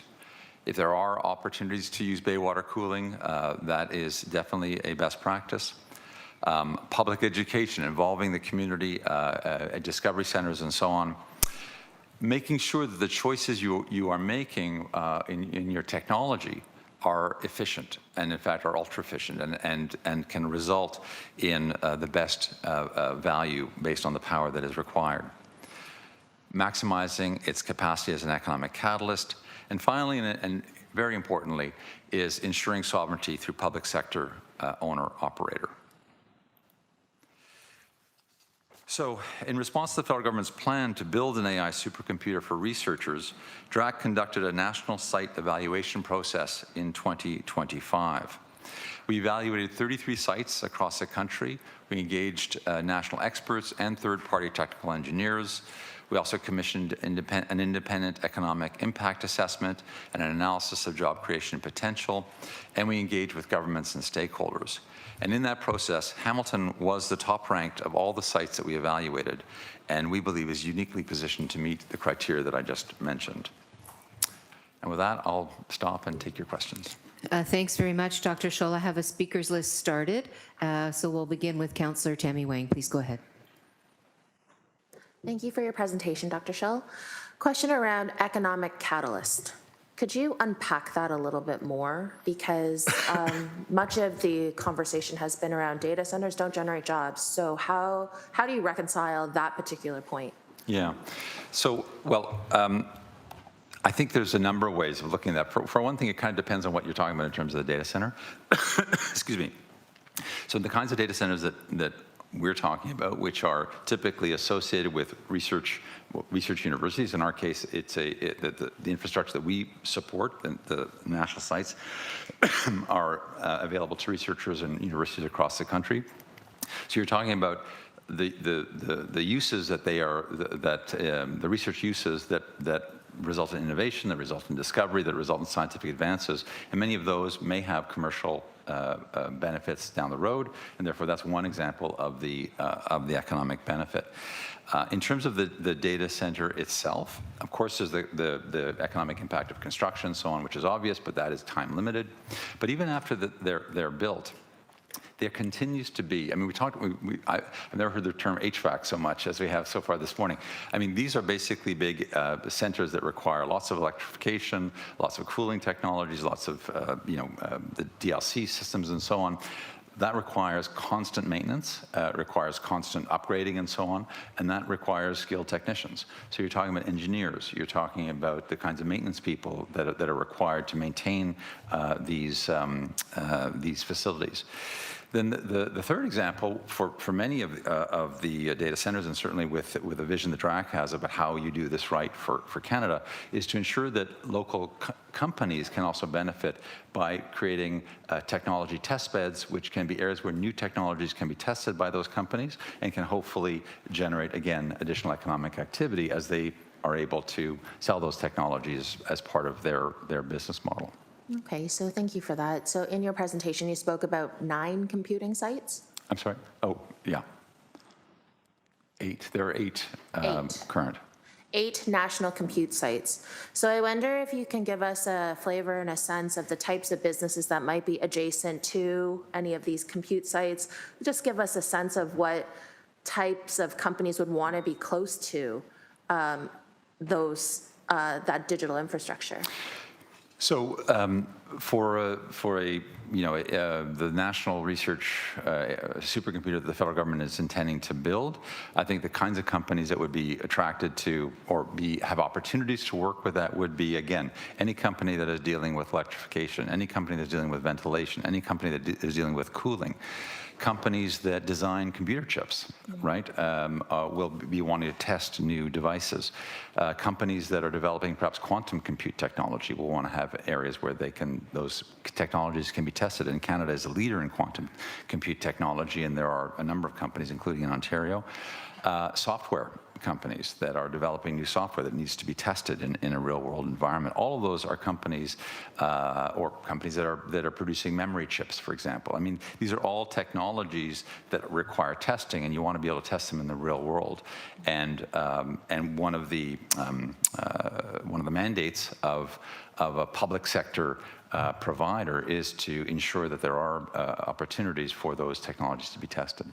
Okay, my last question through you is, when you spoke about how DRAC has done an evaluation of 33 sites, And one of your sort of key learnings and best practices was around not only the brownfield redevelopment, but also the opportunity for district energy. Could you just give us a little more information about that? Yeah.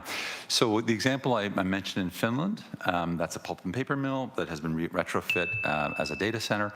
They capture the waste heat, essentially. It's called waste heat, the excess heat that's produced within the data center, and it is piped essentially to neighboring homes and businesses and heats, I don't know exactly how many, but thousands of homes, as I understand it, locally in that city. Similarly, there are some communities that already have district heat systems. Hamilton is one of them, and there's an opportunity then, if the data center were here, for example, to capitalize on that to build out that system so that it could also capture the waste heat produced by a data center, and then essentially pipe that to neighboring homes or businesses, and therefore heat those locations. Okay, thank you. Those are all my questions, Mayor. Thank you. Thanks, Councillor Wang. Councillor Maureen Wilson, please. Thank you, and thank you to Councillor Wang for that last question. So the concern through the chair about heat is that the heat that is generated is captured, it's pulled underground and reused for the purpose of district cooling. Is that in a certain geography? Could you clarify? I just realized I haven't been saying through the chair, so I'll, through the chair. Thank you for the question. So essentially, the idea of district heat is that the heat that's produced by the data center itself, by the computers as they're churning away, that heat is actually captured, and rather than trying to cool it, that heat is then transferred to a system that can just, not underground, but it may go underground, but the point is it's not being sent underground to dissipate, it's being sent to local businesses or local homes to heat those homes and or heat the businesses. In other words, that heat is being used productively as opposed to becoming a problem. You use it as a benefit. Now, obviously, this only makes sense in the winter. I mean, you're not going to necessarily be heating these homes in Canada in the summer, but it becomes the heat, which is a byproduct of the data center, can actually become something that has value and can reduce the costs of heating, again, local businesses or local homes. Okay, thank you for that.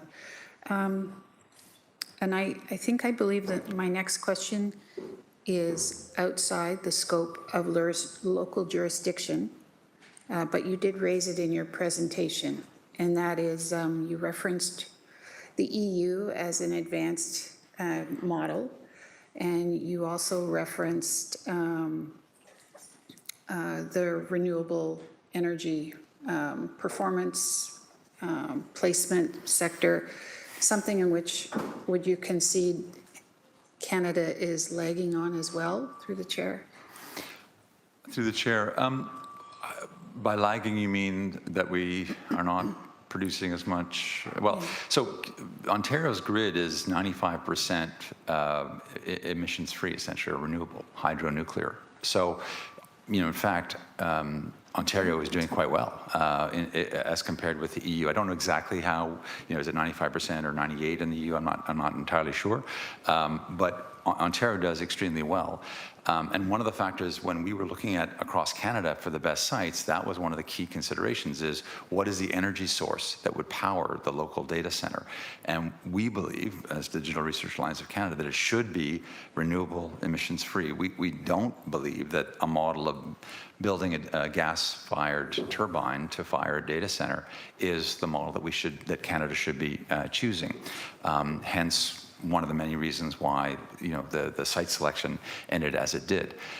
So we believe strongly that there's a need to, wherever possible, power these data centers with emissions-free renewable sources of energy. It will not be possible always, but certainly for the public sector, the one AI supercomputer that's going to be built to support research in Canada, that should be the ambition. Thank you. You answered my question within your answer, so thank you very much. Yeah. Thanks, Councillor Wilson. Councillor Beattie, please go ahead. Thank you, Mayor, and through you, Dr. Schull, thank you for being here today. I think at the beginning of your presentation, and I left the room, but I was listening to it on WebEx, to make sure that I captured your full presentation. The primary function of your organization is research-based, and I heard a number of different disciplines that I think your facilities are being used for. You mentioned running models for predicting pain. I think you mentioned running models for climate change research. Anything else in there that you wanted to open up on or build out? Sure. I mean, the Digital Research Alliance of Canada is science domain agnostic, meaning a researcher, a public sector researcher, can come to us with a problem in any science domain, and if we, if our technology will service it, they would be eligible to apply. So it could be health, it could be social sciences, it could be indigenous research, it could be climate science, it could be materials science, agriculture. The list goes on. 26,000 users across the country that are registered with access to our infrastructure. So it really is a very broad list. Okay, so it leads me to a follow-up question. You refer to the users as members, I think is the terminology. You've referred to the users as members within your organization. That was the terminology that I picked up on, and you can correct me. But in terms of what your members or your users are doing with the compute time that's allotted to them, you've mentioned a number of different disciplines, but to pull it back, what are they not using that compute time for? Like, I'm guessing that they're not going in there to make memes of, I don't even know. Sure. We see all kinds of nonsense on the internet today. That's not what the purpose is for, but maybe you can clarify that. Thank you for the question through the chair. So first of all, just to correct one point. So we're a not-for-profit corporation, and as a corporation, we have members. The members are 115 universities, colleges, or institutes. So it's not individual members, it's an institutional member. Cooperative model, almost? It's a not-for-profit corporation. Sure, sorry, continue. The users are separate. The users would be a researcher or a student that would simply apply for access. They're not members per se, they just apply for access. And by the way, the access is free for public sector research. So this is paid for by the federal government and provincial governments. Actually, it's a matching model, but it's all public sector money that supports the researcher access to use this free. Now, when they apply, they need to say, what are they going to be doing? What's the project that they're going to be using the infrastructure for? So yes, they could, if they said, I want to mine crypto, no, that's not a permitted use. If they said, we want to run cat videos or develop a chat bot for social media, the answer would be no. Now, there's research potentially in social media and so on, but that's not the same as running a research model. So typically, a researcher will come with a study, often with a project that's already gone through a peer review process, but we also go through a scientific review for most of the projects. And then we allocate a certain amount of compute and a certain amount of storage so that they can do their project. And I'll just say that one of the reasons why there's such an urgency to build this capacity is because currently we can only service about 20% of the demand for supercompute in Canada with the resources that we have available. So what are researchers doing? Well, often they're turning to commercial cloud providers to get access because they can't wait and they need access to the compute.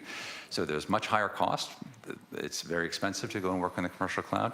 And as soon as they put their data into the commercial cloud, well, the control over that data, the sovereignty over that data is compromised because it is subject to legislation in the US, and therefore there's always a risk of sovereignty. Okay. Through the chair, I was going to ask you about your current capacity, and I think you've offered that already, that you're maxed out with your 8 sites right now. You have no further capabilities within those 8 sites, and that is why you're seeking to expand your capabilities in order to offer more compute time domestically so that researchers don't have to go elsewhere to find the compute time. Is that a true statement? Through the chair, that is absolutely correct. So we are not able to service all of the demand that we have, and we know already that many researchers are not even bothering to ask because they know that they can't access what they need, and so they are simply working in other infrastructure or in the cloud. Okay. I have some other questions I'll come on for a second time, but just to finish that last little piece, a tiny bit of research that I've been able to do in studying this space has kind of led me to led me down a path where perhaps some of the hyperscalers out in the industry, Meta, for example, have overestimated the demand and are now turning to leasing out additional space within their servers to other users. Is that where your users are currently turning to, number one? And then have you heard anything about, is there an overcapacity of compute space on the, I don't know, the common non-research market that is currently underway? Chair. Yeah, I can't really speak to the demand on the commercial side. I really don't have any visibility into that. I know that they're building massive amounts of capacity, but what the demand is there enough demand? I can't really speak to that issue. What I can say is that on the public sector side, in terms of researchers who are wanting and needing access to this compute capacity, we are heavily oversubscribed, and we can't meet the demand currently, and that problem is actually accelerating. It's not getting, because we haven't built. So, even with recently we refurbished the existing sites, but still we are very much behind, even as I mentioned, a country the size of Finland. So there is a major capacity problem in Canada to service that demand. Okay, thank you. Thanks. Mayor, I'll come back on for a second time. Thanks, Councillor Beatty. Councillor Taddison, please go ahead. Hi. In the past month, we've become very aware of AI centers in Hamilton, and I personally, myself, would have appreciated a presentation like this many months ago. I know that I'm not sure if that was possible, but I want to focus on the process of building trust. So I want to thank you today for coming in, because I think education is a step in the right direction. However, the planning committee here at the city chose a moratorium for a year to build that trust. So how do you suppose we move forward and build trust with an informed, engaged public that may recognize certain advantages of AI, but are skeptical and fearful of it and currently have concerns? Finally, can you share the strategy to balance the urgency with building trust if we're going to move forward? Through the chair, thank you very much for the question. So first of all, I agree that sessions like this are extremely important, and I am delighted that we were invited. Can I interrupt for just a minute? I just wanted, and thank you, but I'm looking over to our city solicitor, and I think there's some concern around this direction of questioning, because it's related to specific potential proposals that may come forward. So I'm sorry, Councillor Taddison, but I'm going to interrupt for a moment and go to the city solicitor just to confirm that that's my understanding of what they're signaling. Thank you, and through the chair, yes. That matter is actually before council tomorrow, and I ask that we don't have a discussion around that particular issue. Thank you. Can I ask a different question then? Sure, please go ahead. How would you, what is your plan, what is the Canadian government's plan to build trust with its public? Through the chair. That's a great question, and I think that all of us who are working in this space currently, we are preoccupied by this question, and we're trying to do our best to get information to help educate, to learn ourselves. First of all, to listen and understand what the concerns are, and therefore provide the information that can hopefully assuage those concerns for at least some people.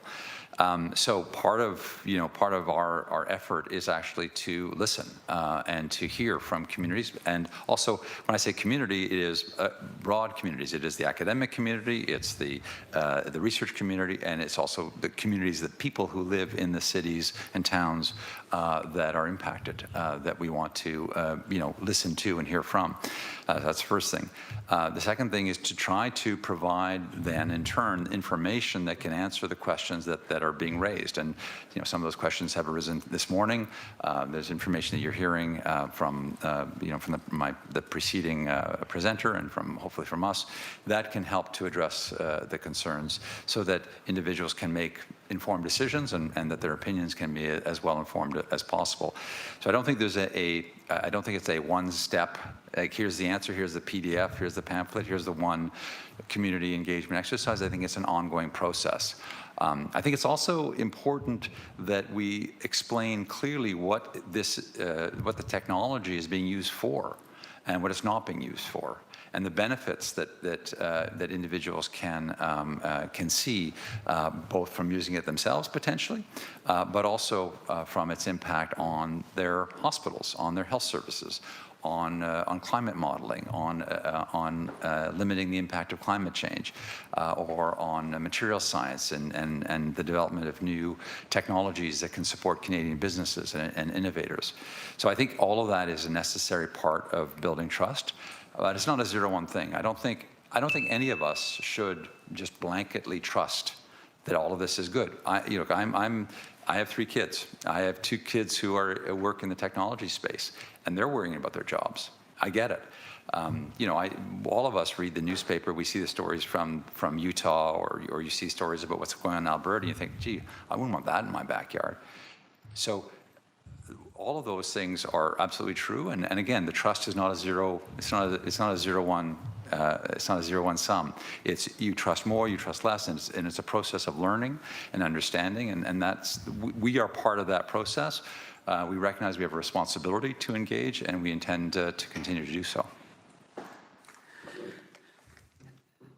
And so your proposal would follow something along the lines of the best practices that we see? Counselor, I'm sorry, I have to stop you there. Okay.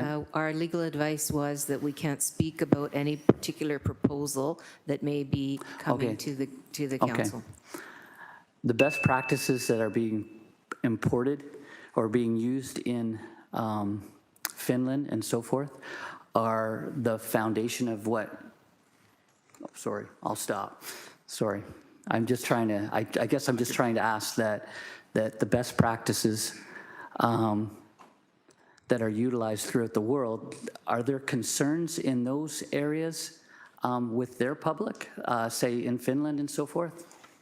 Through the chair, these concerns are not confined to Canada. They're not confined to the U.S. Absolutely. Well, first of all, I'm not an expert on trust in the EU versus Canada, but I would say that yes, they do exist in those countries as well. However, when you look at the models that have been employed in Euro-HPC, and again, I'm speaking specifically around these kinds of research data centers. I'm not addressing the sort of the commercial hyperscaler side of things. I think they've actually done a very good job at engaging with communities, engaging with the public, and demonstrating the value to build that trust.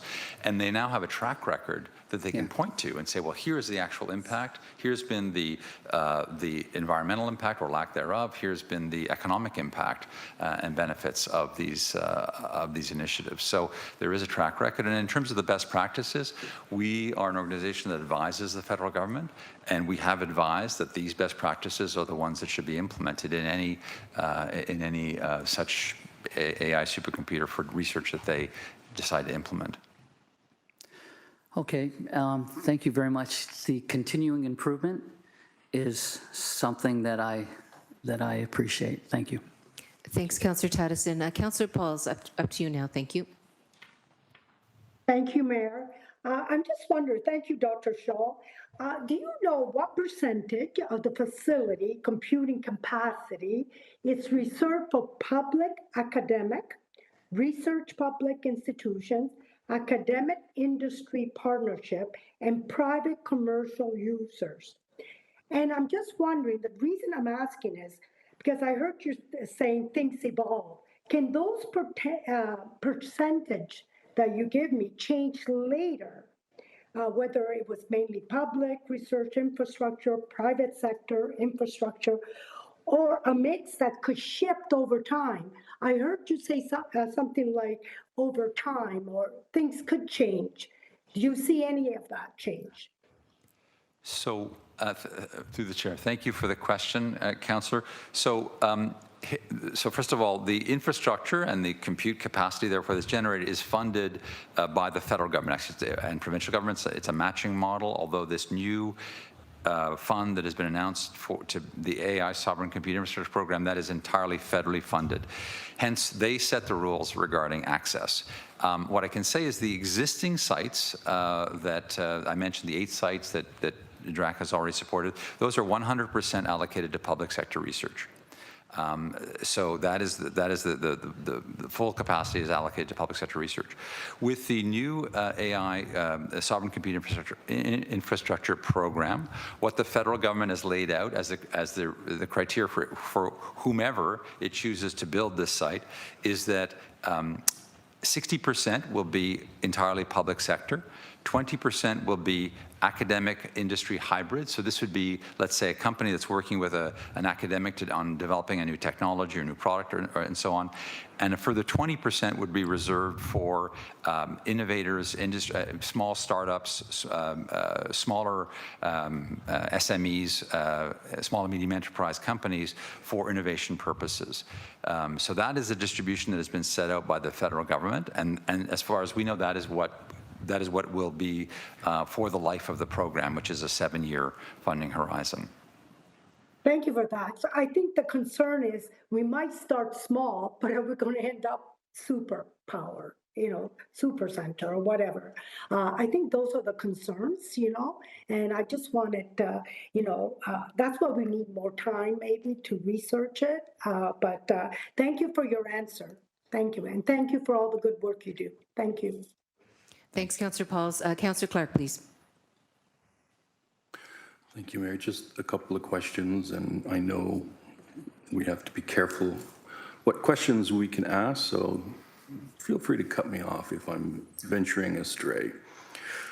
Can I inquire if you have 8 data centers, currently national data centers, that is within your organization's reach?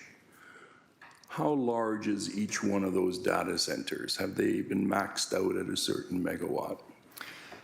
So they're all, through the chair, thank you for the question. They all vary to some extent.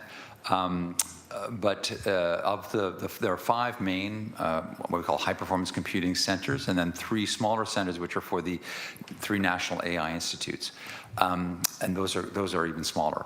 But in terms of the host sites, I don't know the exact, let's say, in terms of megawatts, but we're definitely talking less than 5 megawatts or thereabouts for the data centers that exist now that support high-performance computing. Okay. May I inquire as to your role with Slate on this property? Are you an advisor, or are you actually an applicant to the national program? To the chair, that's a proposal. Am I allowed to answer that? Thank you for checking with me. I'm just checking with staff, and I think you'll have to not answer that question. I have to not answer that question? Yeah, thank you. Okay. Fascinating. So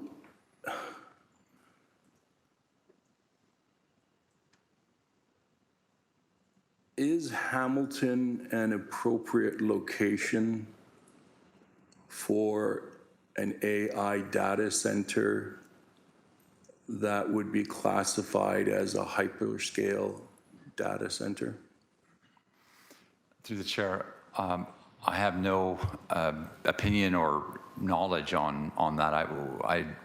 We don't deal with hyperscale data centers, and so I have no comment. Okay. So there is a competitive process that the federal government has announced to create new data centers. Just create one new data center? The AI, through the chair, the AI Sovereign Compute Infrastructure Program, which is a funding envelope that the federal government has announced, that is to build one AI supercomputer in Canada to support the use cases I mentioned a moment ago. May I inquire, Chair, as to who judges the applications? Through the chair, so the competition, again, as I understand the adjudication process, there is an international panel of experts who are reviewing the various proposals that have been submitted. They will presumably bring forward a recommendation to the federal government, and then the federal government will evaluate their recommendations and make a final decision this summer. given your role in the industry, do you have a vague idea how many organizations are vying for the one data center? Through the chair, I'm aware that I don't know the exact number, of course, but something like 20 or more applications that have been submitted, to my knowledge. Thank you. And DRAC would be an applicant for that type of funding grant? Through the chair, yes. And can you advise how much investment money is being funneled through that national program to this one successful data center? Through the chair, the funding envelope is $890 million. $890 million. Yeah. I think that's about all the questions I can ask legally here today. Thank you.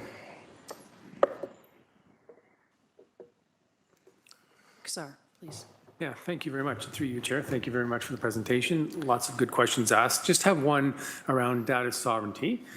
And there's been much talk around the needing to have data centers in Canada to achieve data sovereignty. But I have a sense from just conversations, emails, reading that it's not as simple as just having a data center located in a country, that there's implications potentially of foreign software or vendors or hardware. Can you speak to the 8 data centers that exist today with DRAC? Comment on the actual percentage of or the scale of sovereignty that we have, and are there any of these concerns that I've raised that lessen the sovereignty, if that's clear, through you, Chair? Through the chair. So the 8 data centers that I mentioned that already exist, that are part of the DRAC network, they are all publicly owned. They're all publicly operated. And hence the hardware and the data that resides there is under the control of the public. Essentially, these could be a university, typically would be the hosts of these data centers. So I think from that perspective, we can consider those to be sovereign. So they're not under there's no involvement of an American hyperscaler or anything like that in those data centers.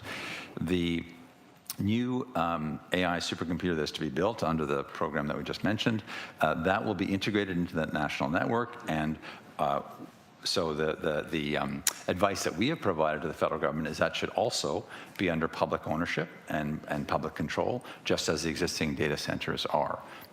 It'll be up to the federal government to decide what they do, but that is our advice. You're correct, though, that that is the existing model. But when it comes to generally to sovereignty, is it enough that the data center be in Canada?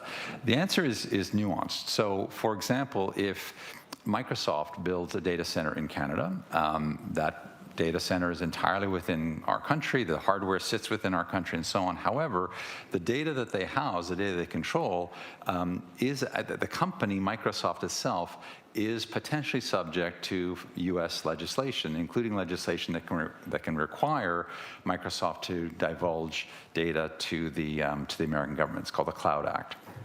And so this is one of the concerns that many people and governments, including the Canadian government, have, is that the data that we feel is precious, whether it's our health data, whether it's data that has particular intellectual property considerations, or just from a general scientific and sovereignty perspective, needs to be fully under the control of Canadian ownership and Canadian operation, which is why that is, again, the model that we have recommended to the federal government.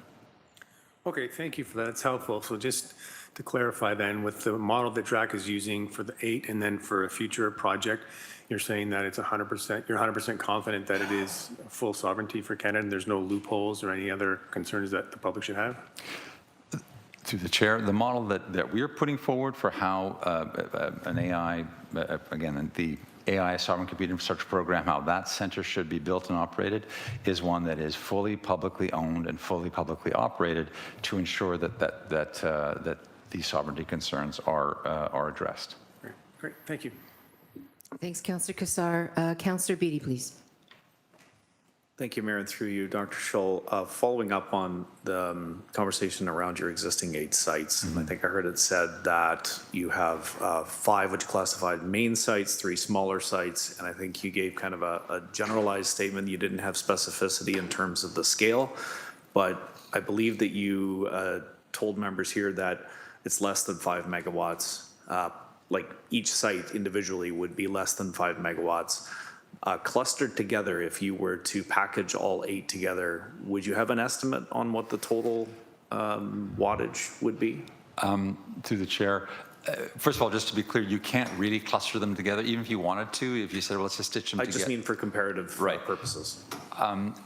If I could suggest getting this information to council after the fact, I don't have the exact numbers. I don't want to kind of guess off the top of my head and give you non-factual information. I'll give you a little bit of off the top of my head. Several of the sites are less than 1 megawatt even, and then some would be probably in the range of 1 to 2 megawatts, but definitely less than 5. But we'll come back and get you the exact numbers. Okay. I get a general scale, though, of where you are.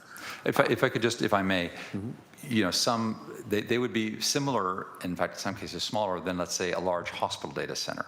So you can have hospital data centers for a large teaching hospital that might be upwards of 1 megawatt or thereabouts. So just to give a sense of scale. Okay. In the existing facilities that your organization manages, have you run into some of the problems that have been experienced in other jurisdictions? And I ask this just from the standpoint that the bulk of the concerns raised by members of the public relate to noise, water usage, vibration, electrical issues. Have your existing facilities encountered any of these problems? Have you run afoul or run into problems with existing regulations in terms of your existing sites? So I'll start by, through the chair, I'll start by saying, thank you for the question, I'll start by saying that DRAC and its partners fully respect the authority of municipalities, provinces, feds to regulate what we do, whether that's in terms of power, water, environmental, or more generally how we work with compute infrastructure and data and so on. So we are fully acknowledging that authority, and we intend to always abide by it. I am, to be honest with you, not familiar with any instances where one of our centers has run afoul. Now, some of these centers have been operating for 15, 20 years in various sort of iterations, so there may be things that escape me in terms of the history, but I'm not familiar of them causing any disruptions of local power grids or affecting power costs or water consumption being an issue. I will say that one of the centers because I've visited almost all of them now, one of them is an older center that does have some of the old style fan cooling, and though you can't hear it from outside because it has a very thick wall, when you're inside, it is extremely loud, and I can see how if the new centers today that were being built were using that technology, that would be a concern, which is one of the reasons why that is not a recommended technology in the advice that we've provided to the government. Okay. I think Councillor Huang may have asked this question, and if it's a repetitive question, forgive me. Around your existing sites, are there specific examples where you've had co-location or a clustering of small enterprise or user groups or research-based facilities popping up next door or nearby your existing sites? Has this occurred yet in your existing? Through the chair, I'm not. You mean with commercial co-location, or? Well, you have existing sites that have been established. What is the relation to the users in proximity to them? Have they popped up nearby as a result of like you build the data, if you build it, they will come? Yeah. Or did you build in response to an existing need? I'm just trying to see which came first. So again, some of these centers have been there for a decade or more, so I can't really speak to the decision as to why to build in that particular unit. So of the 5 main centers I mentioned, all 5 are in universities. So typically it would be a situation where a university has come forward at the time and said, we want to be the site, and there's sort of a negotiation, the province puts up some matching funds and so on. So that would be the decision. But what does happen is you do then develop local expertise at that site, because that site requires staff to operate the data center. There again is the kind of support services that I mentioned to create local business model effectively for those companies. But the data centers themselves service researchers from across the country. So it's not that a research data center in BC only serves the purposes of BC researchers. A researcher in Quebec might be using a data center in British Columbia or Ontario and vice versa. It just depends on the use case. The design of the data centers are somewhat different to support different types of research. And so that would be kind of what would determine who would use which data center. Okay, final question, and I may go on a third time, Mayor, but just as it relates to your existing data centers, do you have examples currently where you're using a waste heat capture system in any of the existing sites? Is there any ancillary benefits or waste heat capture cogeneration, anything like that in any of your existing sites? Yes, so in fact, at the University of Waterloo, the NIBI High Performance Computing Center, which was recently refurbished with, again, federal and provincial dollars, they have a district heat recovery system that heats the local buildings on campus and also uses closed-loop cooling technology to be as efficient as possible from a cooling perspective. So that's one example, and that is exactly the kind of motivation to ensure that a much larger data center that gets built is equally employing those kinds of waste heat recovery systems. Okay, thank you. Thanks, Councillor Beattie. Councillor Maureen Wilson, please. I'm sorry? Oh, asked and answered. Okay, sorry about that. Thank you. Councillor Pauls, you're next then, please. Thank you, Mayor. And I don't know if you could answer it, or if it's not proper, you'll let me know, Mayor. I just want to know, in your opinion, why is the one-year pause unacceptable? If council adopts a temporary interim control bylaw to study proper rules. Councillor Pauls, I'm going to have to stop you there. Okay, good. We are not here to talk about any so glad. potential That's why- proposals. Simply here for information. Okay, thank you for that, because that's why I wanted to, okay. Thank you. Thank you.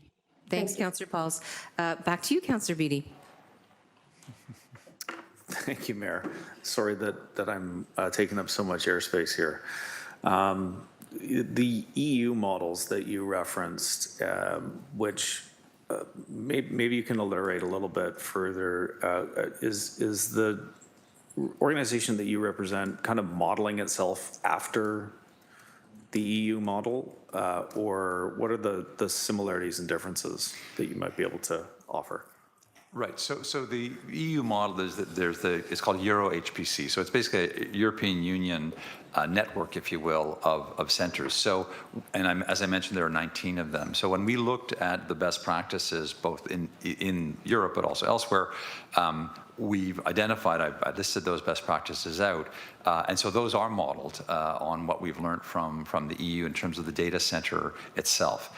In terms of our role as the Digital Research Alliance of Canada, there are similar organizations in many EU countries that are public, not-for-profit organizations with a mandate to manage and operate the digital research infrastructure that exists locally, and so they would be similar to what DRAC is for Canada, and they operate the local infrastructure within that country, and then they are kind of connected together across the EU through the Euro HPC network.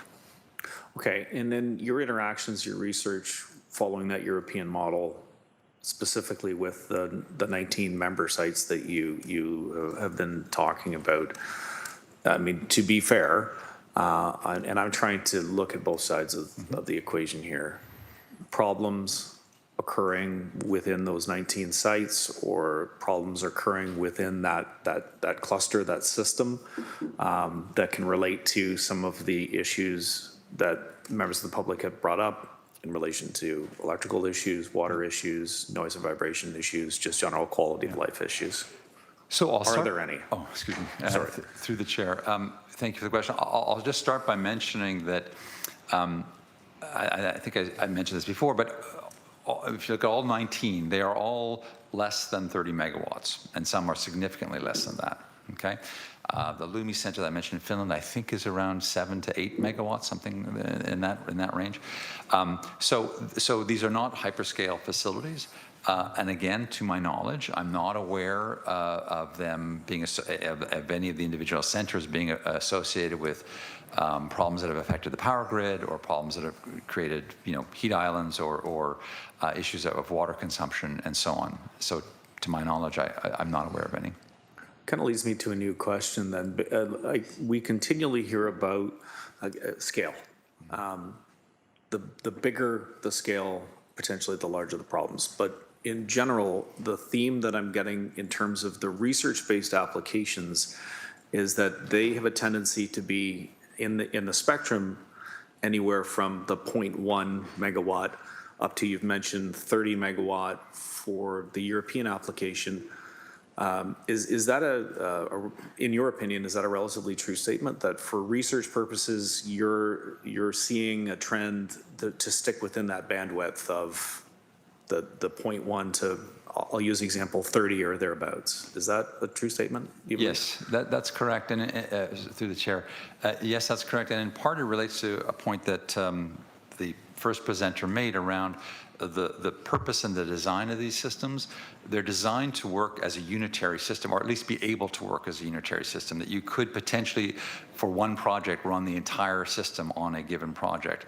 And there's only you can only do that to a particular scale, which is the scale that we're talking about for these research data centers. For the hyperscale data centers, they are being built much larger because they are meant to be solving hundreds, thousands of problems simultaneously, and their problems are whatever their customers are, whatever the queries are from their customers. So they're being designed for very different purposes, which is one of the reasons why you have these differences in scale. But the kinds of supercomputers that we're talking about for research purposes tend to be on the lower end of that of the spectrum. Okay. Final question. What's the largest? Are you aware of? Number one, and if you are aware, can you maybe offer as an answer a research-based facility, a data center in Canada currently? What's the largest scale that you're aware of thus far? We've mentioned a couple of thresholds, a continuum, a spectrum, but in a national context, what's the biggest we have so far for research-based computing? Through the chair, so again, I've answered the question regarding the supercomputers that we run. I'm just racking my brain to think, are there others that are research oriented that would be larger? I don't believe there are, but I'm honestly not 100% sure. I can endeavor to get an answer to you after, but certainly there would be nothing, as far as I know, that would be anywhere near the scale of what exists in other countries that support research in Canada. Okay, nothing even approaching the 30 megawatt ratio in Canada. Correct. Okay, well, thank you for that. Thanks very much. I want to say thanks very much, Dr. Scholl, for your presentation. Appreciate that. You can choose to have a seat, or we will be calling our next presenter up. And just to let everyone know that we do have a 1 o'clock hard stop. We will lose quorum at 1 o'clock, but really appreciate what you've brought to the table today. Thank you very much. Next on our agenda is McMaster University, and we have Dr. Gianni Parisi, the PhD, Vice President Research, Dr. Matthew S. Miller, PhD, Executive Director, Nexus Health, and Michael G. DeGroot, Institute for Infectious Disease Research, McMaster University. So please go ahead. When you're ready. I apologize. When you're ready. And again, just for members of council as well, our time is starting to get tight, so we'll be as efficient as possible so that everyone can get their questions in following the presentation. Dr. Parisi, please go ahead. Good morning, Mayor. Good morning, members of council. Good morning, members of the public. Thank you so much for inviting us to speak to you this morning. My name is Johnny Parisi. I'm the Vice President of Research at McMaster University, and I'm joined by my colleague, Dr. Matthew Miller, who's the Executive Director of the Michael DeGroote Institute for Infectious Disease. He'll be joining me up here in a few moments. I'm really pleased to be here today for a couple of reasons. One, I get the opportunity to represent McMaster and our ambitions and tell you about what we think is exciting as it relates to AI and research and innovation. But I'm also excited to be here because I'm a proud Hamiltonian. I was born and raised in this city. I've lived in this city for 50 years. I'm proud of our history, and I'm excited about our future. And so this is a wonderful opportunity for me personally as well. I think it's so important that we start out by maybe talking about, if I can get the slide to go.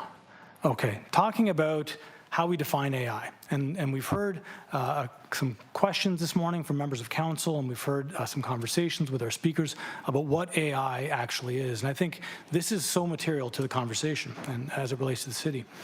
AI is really two sides of the same coin. And those two sides are very, very different. And so if we focus here on the left-hand side and we talk about generative and consumer AI, this is the kind of AI that most of us are familiar with, right? You either used it to help draft an email or summarize a document. Perhaps you've generated an image or audio or video, memes. Perhaps you've even had it schedule a calendar event for you. This is the side of the AI coin that, frankly, most of us are concerned about, myself included. As I look at how our students are engaging with AI, this is a real issue and point of discussion for us. How does this influence their learning journey? And so when we talk about the value proposition of this side of the coin, what we're talking about is personal productivity, okay? The everyday analogy would be that it serves as your personal assistant, okay? But importantly, the type of facility that supports this kind of AI, the chatbots, the LLMs, all of this sort of stuff are hyperscaler facilities of a gigawatt or greater, right? This is the side of the AI coin that we're simply not interested in. It's our reality, and we're living with it, but McMaster as an institution has no interest in this sort of facility or the generative and consumer AI that it supports, or that's supported by it. If you look at the other side of the AI coin, this is where we see a really powerful tool that drives research and innovation. This is where we see predictive models, simulations, and discoveries that can be driven by that side of the AI coin. The value proposition is not personal productivity. The value proposition are breakthroughs and innovations. The impact, of course, is accelerating research and development, modeling complex environmental and biological systems. And if we had to talk about it in the sense of an everyday analogy, we would characterize it as a digital super hub, okay, super lab, sorry.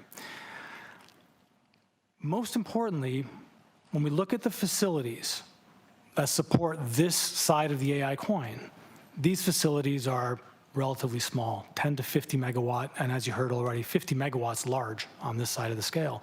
Most of them sit in the 10 megawatt range. This is the side of the AI coin that McMaster is particularly interested in. And I'm going to spend a few moments going over a few use cases for how McMaster uses AI and why we think it's so important and why the community benefits tremendously from it. Oops. Okay. As you all know, and I don't think I need to tell people in this room this, but McMaster University is a world-class institution. We have expertise across all disciplines. We are a hub of discovery and innovation. Our goal is to bring our discoveries to the broader community for both social and economic benefits. Today, I want to talk about how AI supports our ambitions in that space. The first use case example I'm going to talk about is the role that AI plays in modeling for the benefit of the environment. This is really interesting because, of course, we're talking about the environment here. Most of the concerns around AI are about the environment. Yet, ironically, most of the research on the environment and climate change require access to supercompute and AI. And the reason why, of course, is that as humans, we don't have the ability to integrate all of the information that we can get about the environment to develop solutions for our challenges with the environment. And so how does this work? Right now, McMaster University, the Center for Climate Change has sensors all over the city, not just in our city, but of course outside of our city. And those sensors are taking in data like wind, temperature, precipitation, CO2 levels, constantly in real time collecting that data. That data needs to be processed. You can imagine it's millions of pieces of data that's not easy to do. Regular computing power does not cut it. So we need access to supercompute. And you can see here in the first box below, but this is where we can process that data. Once it's processed, what you now have are pools of information about the temperatures, even, you can even layer over it satellite imagery, whatever it is. All of this data gets consolidated through AI mechanisms into one cohesive picture. And what that allows is for us to integrate it into one picture and allows us to recognize patterns and trends in the environment that we simply couldn't see using any other approach. That, of course, is powerful, and it gives us the ability to make predictions about what is going to happen in the environment. And through those patterns and trends, we get to develop policy around the environment. And so getting access to those millions of pieces of data, processing them, integrating them into a picture that we can understand, and having AI make predictions is critical. We can't make progress as it pertains to the environment without these sorts of tools. Now, it brings me to another interesting application of analytical AI, which is that other side of the coin that we're interested in. And that's the concept of digital twinning. Digital twinning allows us to take a facility, for example, at McMaster on our campus, like our nuclear reactor, and build an identical digital twin of that facility. What it means is that this digital twin operates exactly as the real physical facility works. So we can manipulate conditions in the digital twin, and it will predict an outcome for us.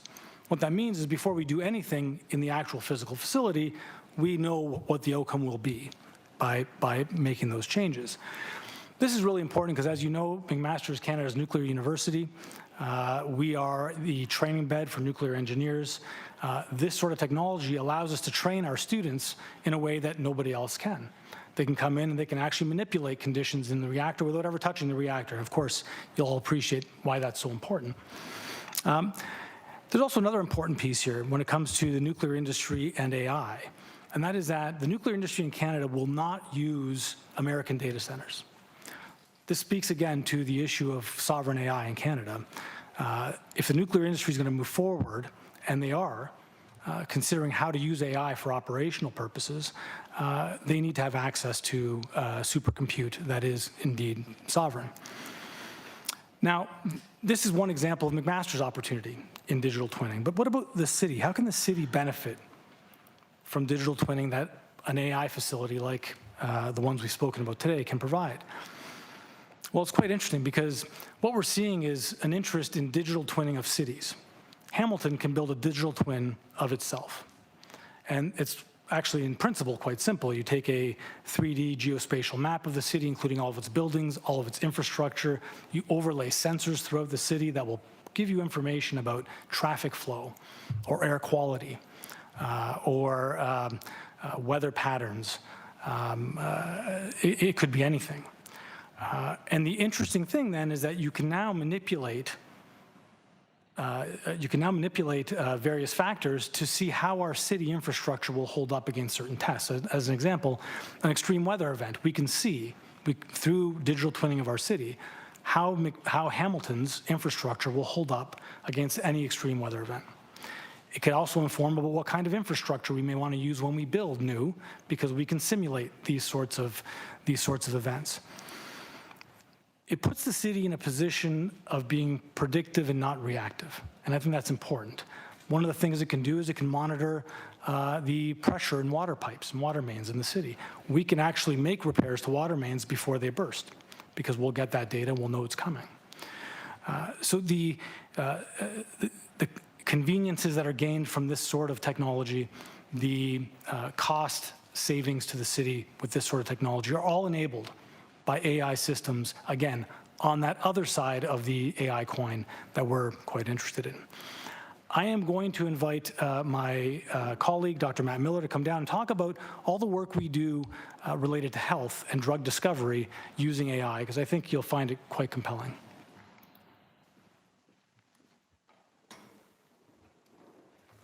Great. Thanks so much, Dr. Parise. And again, my thanks to the mayor, to council, and to the members of the public in the audience for giving us an opportunity to speak to you here today.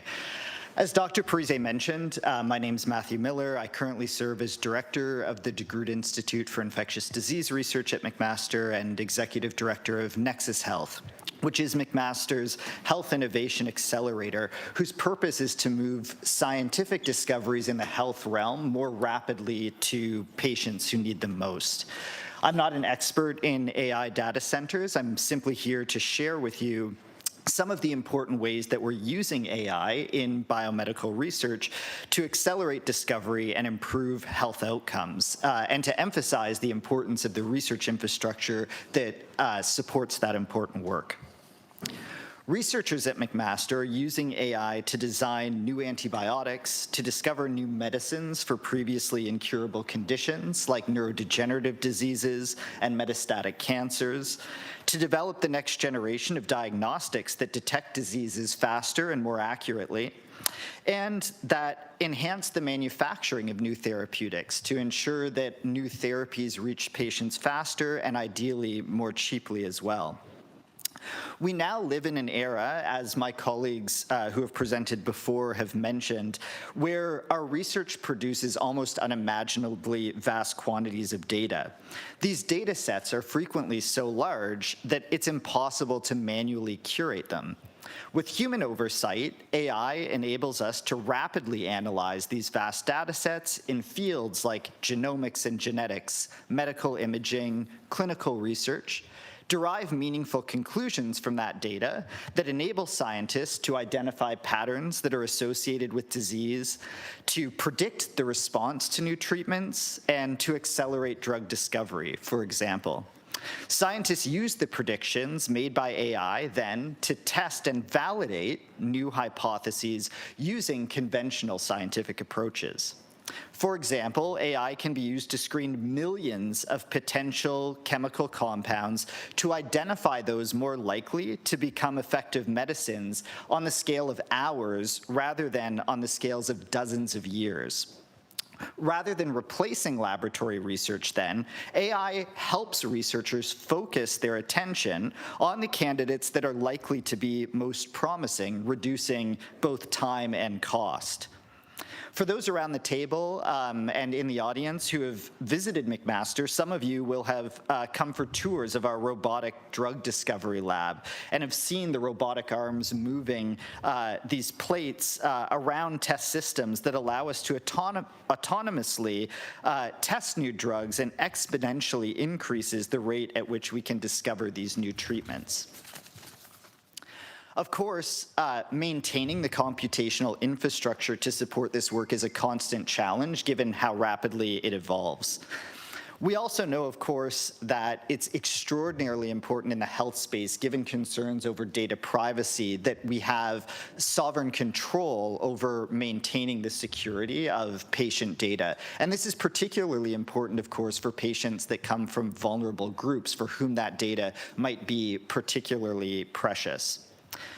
AI competency, just like computer competency 20 years ago, is also increasingly an expectation of the global job market. And it's critical as an academic institution that we are responsible in training the next generation of learners competency in how to use AI, how to use it responsibly, and how to generate the appropriate ethical frameworks to ensure that AI is not used for nefarious purposes. AI, although there are concerns that it will contribute to job loss, also is disproportionately contributing to new types of job creation. Certainly, in the biomedical space, almost every new biomedical spin-out relies on AI in one way or another in order to advance their business. As a researcher, and some of those businesses are shown on the screen here. Node AI, for example, is developing real-time decision support that allows software to stage lung cancer more quickly and more accurately. AI Valley delivers real-time medical image analysis to help more accurately identify clinical problems from medical imaging modalities. And Stoked Bio uses AI in combination with high-throughput biological approaches to design and discover new therapeutics to meet unmet medical needs. As a researcher whose program is ultimately responsible for improving human health, I think it's important that we ensure that the infrastructure we build is ultimately aligned with our goals of improving the health of individuals and communities, and recognizing the very real concerns that members of the public, including myself, have of AI data centers is a really critical consideration in all of that. However, I do think universities have a really important role to play in ensuring that the data centers of the future are responsible. We've heard a lot about innovative ways that some of the environmental footprints of those data centers can be minimized through heat recycling and through closed-loop systems as examples. And universities are really the ideal place, I think, to enable that kind of work. I think we've also heard today that not all data centers are the same, and appreciating the scale and the ultimate end uses and potential public benefits of data centers is a very, very important consideration that requires nuance. So with that, I'll now pass the floor back to Dr. Parise for just a few closing points. Thank you. Thanks, Dr. Miller. Don't go too far in case there are questions from your particular presentation. Thank you. Please go ahead, Dr. Parisi. Thank you, and thanks, Dr. Miller, for that. I just wanted to close with a couple of quick slides here, and the obvious question: why does local infrastructure matter? I think we've heard some good reasons why it does, and why now. First of all, you know, in my opinion, Hamilton has an opportunity here to be a leader in this space. Job and economic growth will come with the development of these research innovation-based data centers, not because these data centers themselves will employ lots of people, but because of what follows.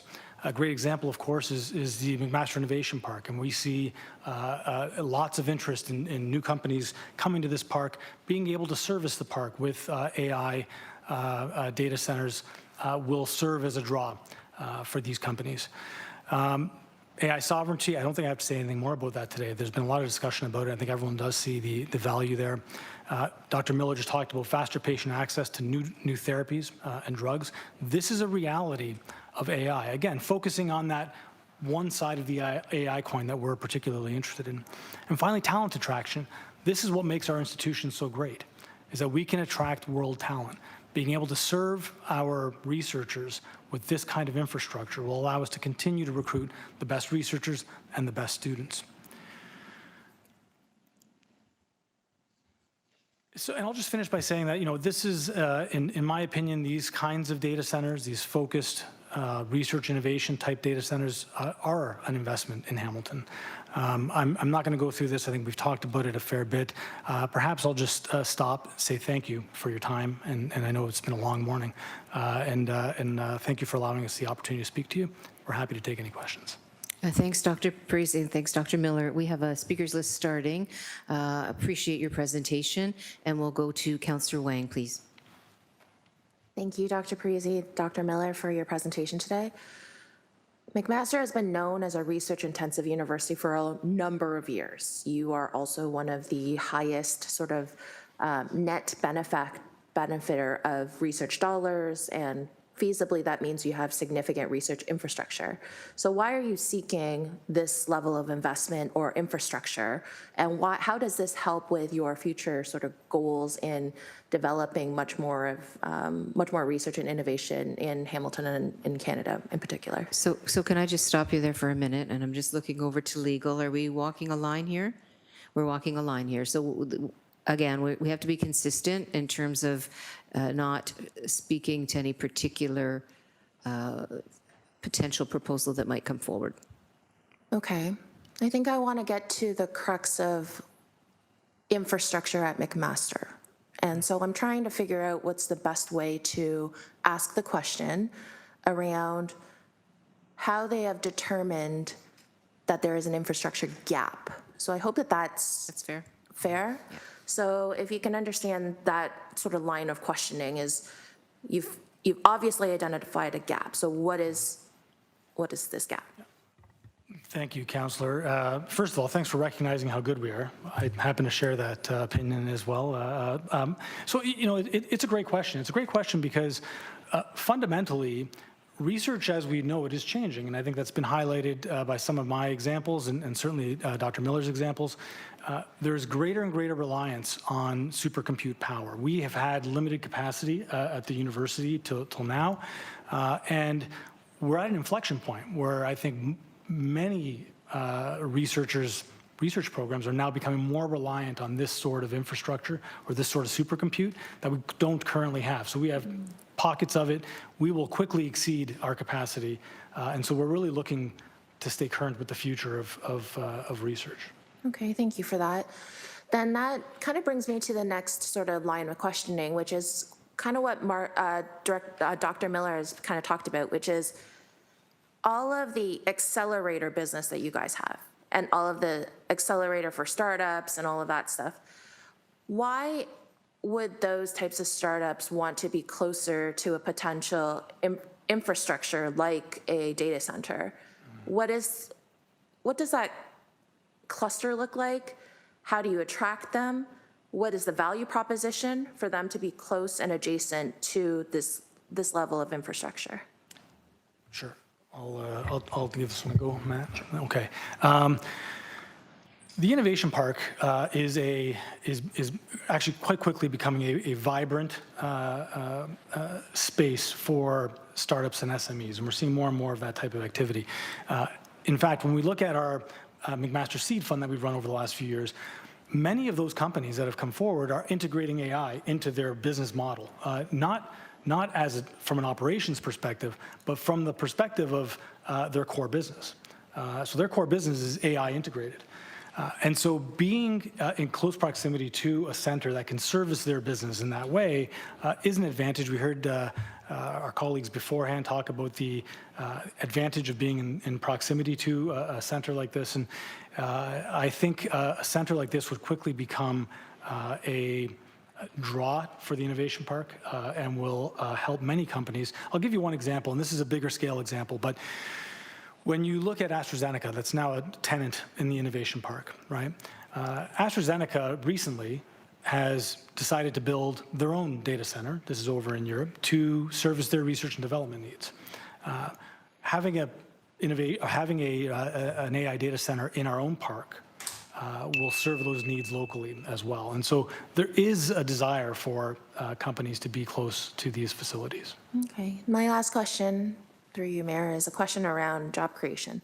Because as we were just talking about the adjacency and very close proximity of these potential startups, again, how do you talk about the value proposition when it comes to talent attraction or when it comes to job creation? And that is, help me understand how the close proximity to this potential infrastructure would help with driving that level of economic development and growth. If you can understand that. Sure.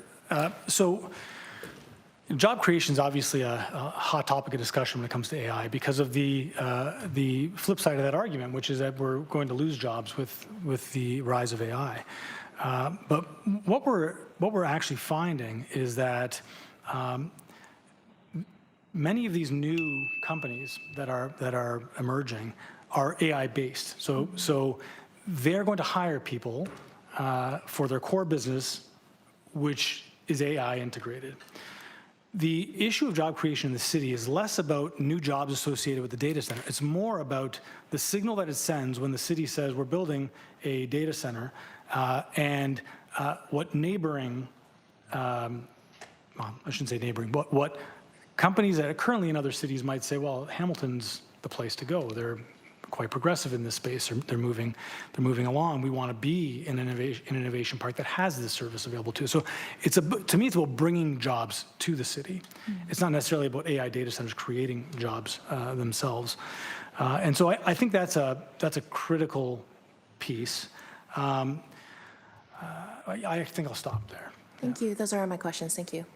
Thanks, Councillor Wang. Councillor Beatty, please go ahead. Thank you, Mayor, and through you.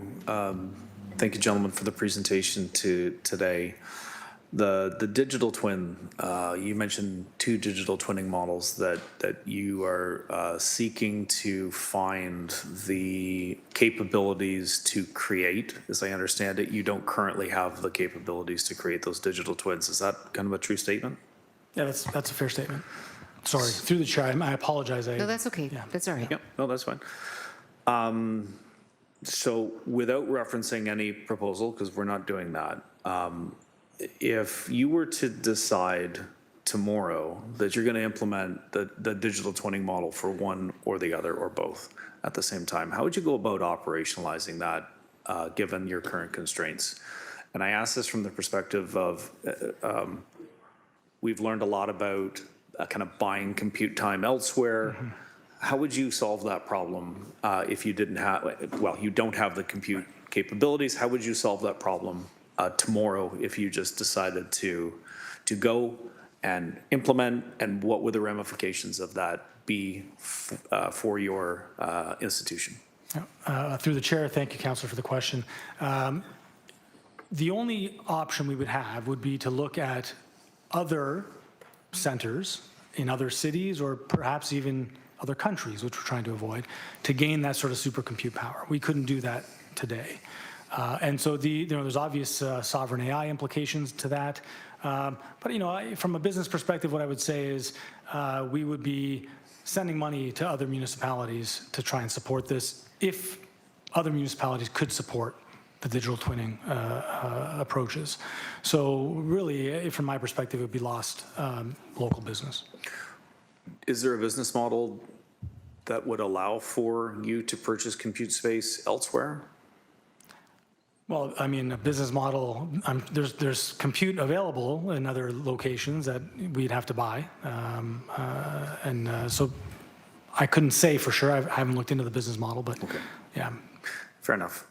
You mentioned in your presentation you're doing some existing data collection throughout the city. You have been for a number of years. Can you just refresh my memory how many years the existing data collection has been taking place at those sensor points throughout the city of Hamilton?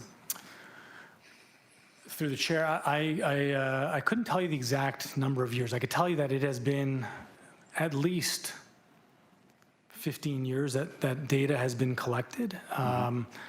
The interesting thing about that, of course, is that over the last 15 years, our ability to process that data has changed, right? And so what we're able to do with that data because of supercompute is changing. And so the predictive modeling is different now than it was 10 years ago, right? And so we've been collecting data for some time. We've been adding sensors for some time.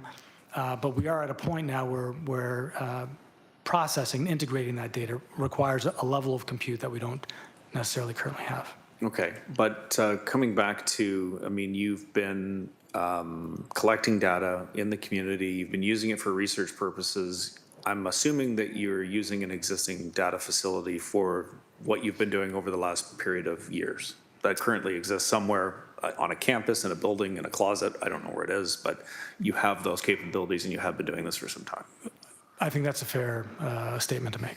Okay, so then as an outcome of your data collection, what have you accomplished? What have you been able to do, if anything? I don't know what what specifically you've been collecting data on within the city, but have you come up with some solutions to problems? Have you been able to accomplish some things? There's some measurable, deliverable outcomes of your current program?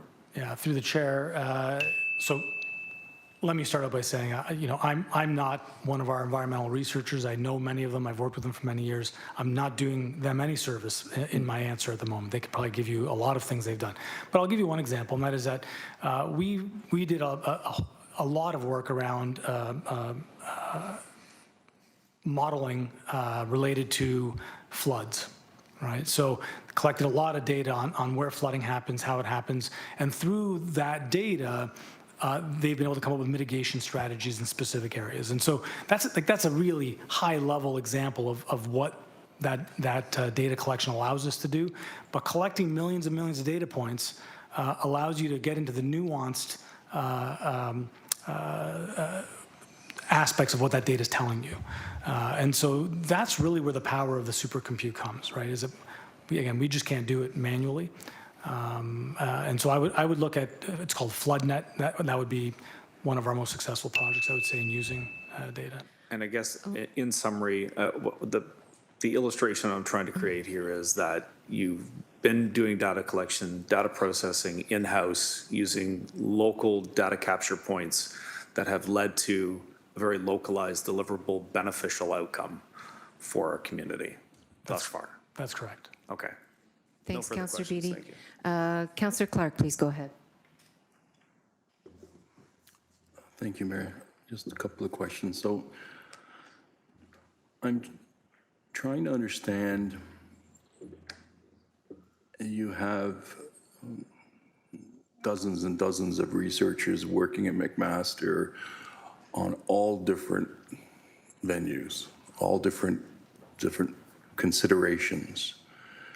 And if you don't have sufficient local AI data centers, where are your researchers buying compute power? Yeah, through the chair. That's an excellent question. And I touched upon it a bit earlier here when I talked about how the nature of research is fundamentally changing, and so we're sort of on the front end of that right now. And so we've been able to manage some of our needs through localized supercompute within our campus. So we buy some supercompute power, and we're able to actually use that. But we're going to quickly eclipse what we currently have on our campus. And so this is, again, about a future-looking university with supercompute access rather than what we've previously done. We've been able to manage by buying bits of supercompute within our campus and using some of the national infrastructure that's existed as well. But as I say, we're going to quickly eclipse that. So you also indicated in your presentation that the nuclear facility and the research that's being done there, it has to be done in Canada to protect the sovereignty of the data that's coming out of that nuclear research. Are there other research items that are going on where you similarly have restraints in terms of where you can do that type of research from a sovereignty aspect of AI data? Yeah. Through the chair, thank you for that question. There are several other domains in which those same data sovereignty issues hold true. So as I'm sure most people in the audience are aware, there's been a major federal pivot to increase funding in the defense space, for example, much of which actually is directed at medical countermeasure development as well as technology development that has so-called dual use applications, meaning applications that may be relevant for defense, but also for societal benefit. There are federal and provincial regulations then that demand that data be housed and analyzed securely in domestic sites in order to obviously protect it from foreign interference. And so those applications range from new drug and vaccine development through to new diagnostic development, through to digital communications, for example, and or even materials sciences, used to develop novel materials that may have applications in those spaces as well. So when you're dealing with national security interests or perhaps even proprietary interests with respect to the development of commercialization of new product that's come from the innovation in McMaster University, do you restrict your researchers from buying compute power outside of the country? Does McMaster restrict their researchers from buying compute power outside of the country, given those applications you mentioned? We certainly would, particularly as it relates to IP and commercialization of our research. We would certainly attempt to restrict that.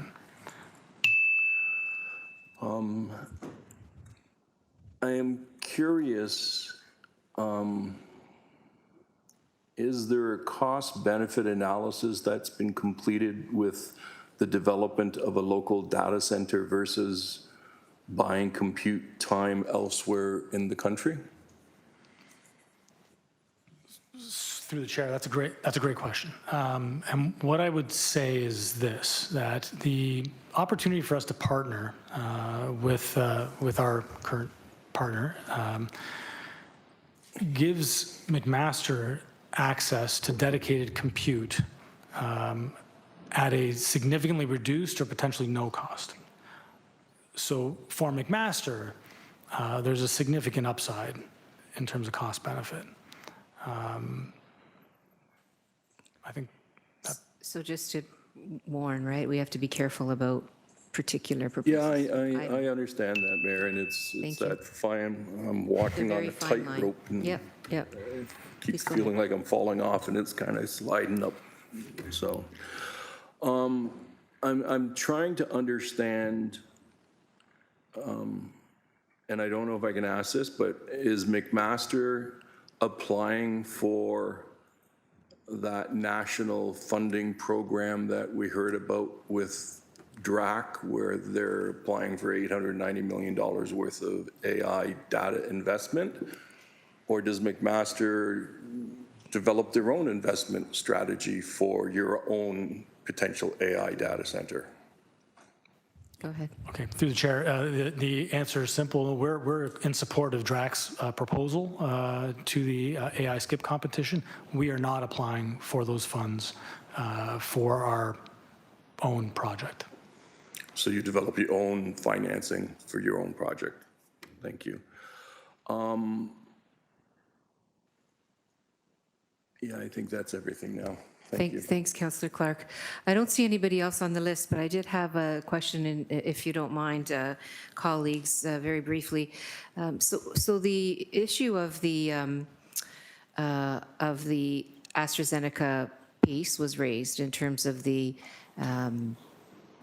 investments that are being made in Europe with that company.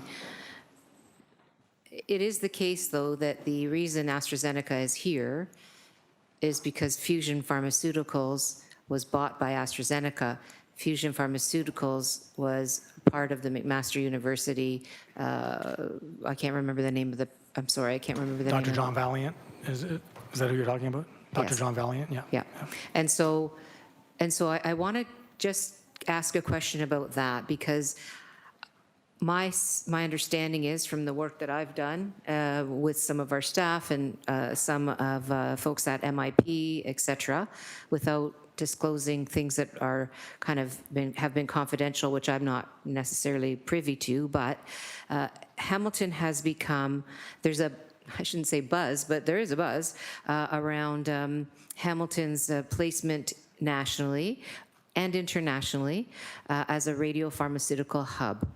But it seems to me, from what I've learned, that that's a very competitive space right now, and would mind asking, or would like to ask, if the kinds of computing capacity that you're talking about being needed at McMaster would in some way have an impact on the opportunity to continue on that trajectory of Hamilton becoming the radiopharmaceutical hub, not only here in Canada, but in a broader international scale? Thank you for the question. Let me start by saying, first of all, that Hamilton McMaster are perfectly positioned to be a global radiopharmaceutical hub, not just within Canada, for so many reasons. And in fact, McMaster's putting all of its effort behind making sure this happens, from recruitment to the purchasing of new infrastructure. It's my goal and my role to make sure that we see that happen in Hamilton. To the question about the need for AI and supercompute, almost certainly we will see these industries adopt supercompute in their operations, in their R&D efforts. And so the short answer is I would bet everything on it. As I say, we're sort of at the beginning of this inflection point. But in the same way that drug discovery not too long ago was not using these tools, and now heavily embedded in using AI tools for screening and so on and so forth. So absolutely, it will be a key factor. Thanks for that. And I just want to kind of tease that out a tiny bit, because I had the opportunity to attend a biotech conference in another jurisdiction in the States actually last year. And one of the things that was identified for me, not from any American source, but rather from some Canadian scientists and researchers, particularly including folks from the federal government who were at a particular session I was at, was the unique kind of opportunity that we have nationally in terms of access to health data, because we have public health provision, so that we have a universal healthcare system that spans, you know, coast to coast to coast, that provides aggregated data at levels and numbers much greater in terms of the amounts of data available than many, many jurisdictions. And so we are uniquely, again, nationally positioned to be able to find opportunities in that space when it comes to research and development and disease. And I don't know whether that's for you, Dr. Parisi, or whether that's for Dr. Miller.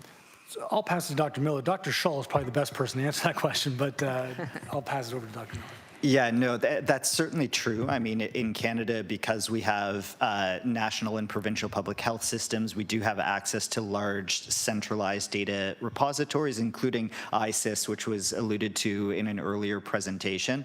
One of the other real benefits in Canada, and certainly in the GTHA, is we have an incredibly diverse population. And one of the big limiting factors for clinical trials right now is failure to recruit adequate diversity in early stages of trials that sometimes leads to medicines that are ineffective in populations who need them most, particularly equity-deserving populations. Increasingly, regulators like Health Canada, the FDA, the European Medicines Agency have diversity requirements to engage in clinical trial work to avoid some of these problems that have plagued trials in the past. And so the combination of the nature of our population, the particular population density and demographics in the Hamilton and sort of Greater Toronto Hamilton area, and the combination of health data that we have really position us uniquely globally in that space. Thank you. Thanks very much. Those are the kind of the two questions I was really interested in getting at, and I appreciate that. Councillor Clark, you had another question or a couple questions you wanted to ask? Go ahead. Thank you, Mayor. Just a couple more questions that are on the other page that I didn't get to. So I understand that in the United States, and I know it occurs in Canada as well, there are orphan diseases which are generally defined as patients of less than 200,000 experiencing that particular disease. And the challenge with conducting research into those diseases to find cures is that the cost outweighs the drug company's cost recovery. So they just refuse to do it. Is McMaster doing any research on orphan diseases of that description? Yeah, through the chair, thank you very much for that question. Nexus Health, the organization within McMaster for which I serve as executive director, is sort of laser focused on this inherent problem. And in fact, we currently are in the final stages of a highly competitive federal funding competition that proposes to use AI to accelerate and cheapen the cost of drug discovery, specifically for orphan diseases and for diseases where the commercial pull is insufficient to incentivize companies to invest. Examples of these diseases include rare cancers, for example. They also include a sort of a different type of orphan disease. Antimicrobial resistance is one of WHO's highest priority areas for global investment in the health space, because of course, if we can't prevent infections during simple procedures like having a tooth pulled or having minimally invasive surgery done, the entire medical system crumbles. But there's essentially no new development of antimicrobials because those drugs have to be produced cheaply and the new ones have to be stewarded, meaning they have to be reserved for cases where people have failed all the other drugs. That's not a good business model to recover the massive investment to get a new drug to market, which, by the way, is about $2.2 billion in 10 to 15 years. So the way that we're using AI to shorten this pathway can save hundreds of millions of dollars within that drug development process, as well as many, many years. And partnering through funding opportunities provided by governments and other not-for-profit agencies then allows us to create solutions that have previously been that have sort of defied traditional investment because of their rarity and the broken economic model to recover the investment by sales later on. Thank you for that answer. It's an ancillary question to the same format, but in Canada, autoimmune diseases are causing a lot of havoc for a lot of residents. They're not orphan diseases. They're these, like, when you're looking at arthritis, there are hundreds, if not thousands, of types of arthritis, and each one responds differently to different medications. So what the drug research companies have been doing is creating biologics, and the biologics kind of, from what I've experienced, binds the certain T cells in my body that prevents the autoimmune disease from running amok and eating up my joints. So is that also the type of research that McMaster is doing in that area? Because again, not everyone is suffering from these things. Through the chair, yes, this is a really important area. So there's been a tremendous acceleration in the development of biologics that treat diseases like arthritis, also diseases like inflammatory bowel disease, autoimmune diseases like multiple sclerosis. The big problem that is outstanding is that there is currently, for most of these diseases, no way to predict which biologic will work for a patient. So there are probably people in this room who have tried like frontline what's called anti-TNF therapy. You go to an infusion clinic or you get a home injector, it injects an antibody that targets an immune molecule, and you basically just have to wait and see if that works. And typically it works for less than 30% of patients. So you wait a long time, you continue to suffer from the disease in many cases, and if it doesn't work, then we just have to empirically guess at the next line of therapy and the next line of therapy. And the reason for that is because you're right, these diseases aren't rare on the order of 1 in 200,000 necessarily, or 1 in a million, but they're very heterogeneous. They're very different from person to person. And so we need huge amounts of data in order to be able to identify the criteria for which patients will respond to which drugs. And where we want to get, obviously, is to the point where we can leverage the benefits of AI to immediately identify which of those candidate drugs a patient will respond to decrease the time that they suffer from the disease and the ancillary costs on the healthcare system where they continue to suffer because they're not getting the therapy that's right for them. And that's being done through AI data centers? that is being enabled through AI data centers because the scale of the data is so large. Thank you. Thanks, Councillor I have some Clark. vague understanding of that. Thank you. Thank you. Thank you so much, Councillor Clark. And thank you very much, both of you, Dr. Parisi and Dr. Miller, for your presentations, as well as our other guests who were here as well. Really very much appreciate what you've brought to our table. We are now in a position where we have a motion and a seconder to receive the presentations in a bundle. So you're welcome to take your seats. And again, thank you very, very much. So that's moved by Councillor Wang and seconded by Councillor Taddison. And just a show of hands vote on that, please. All in favor? Any opposed? That carries. Thanks very much. We now need a motion to receive the correspondence that was provided, moved by Councillor Wang, seconded by Councillor Beattie. Show of hands, please, on this one. All those in favor? Any opposed? That carries as well. Thanks very much. Councillor Spatafora, I'm going to look to you now on the motion on the bill. Oh, there is no motion on the bill. Sorry. Oh, go ahead. Councillor Wang, sorry. Just on the correspondence, I wanted to draw council's direction or attention to Brian Bentz, President and CEO of Electra. It's item number 26 on the correspondence, just to ensure that council sees that. And all other correspondence is very important, but in particular, I think that this one was a last-minute addition. So I wanted to make sure that council saw that as well. Thank you. Thanks, Councillor Wang. My understanding is that they were asked to come to make a presentation, but they didn't have anybody available. That's why they provided something in writing. Thank you. So on that, sorry, I'm reversing now. Councillor Kassar, can I go to you then for the motion? Please go ahead. Oh, I don't have you here. I got you. Certainly, Mayor, it's moved by me, seconded by Councillor Spatafora, that Bill number 26-115 be passed and the corporate seal be affixed thereto, and that the bylaws be numbered, be signed by the mayor and the city clerk to read as follows, as shown on the agenda. Okay, it's an electronic vote for this one, so can we get the vote up, please? For those of you who have your e-scribe up. And everybody else can go by a show of thumbs.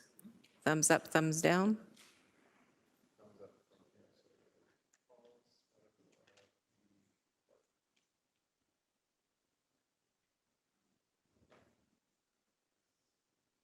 Thank you, Councillor Pauls, Councillor Spatafora. We have those. Thank you.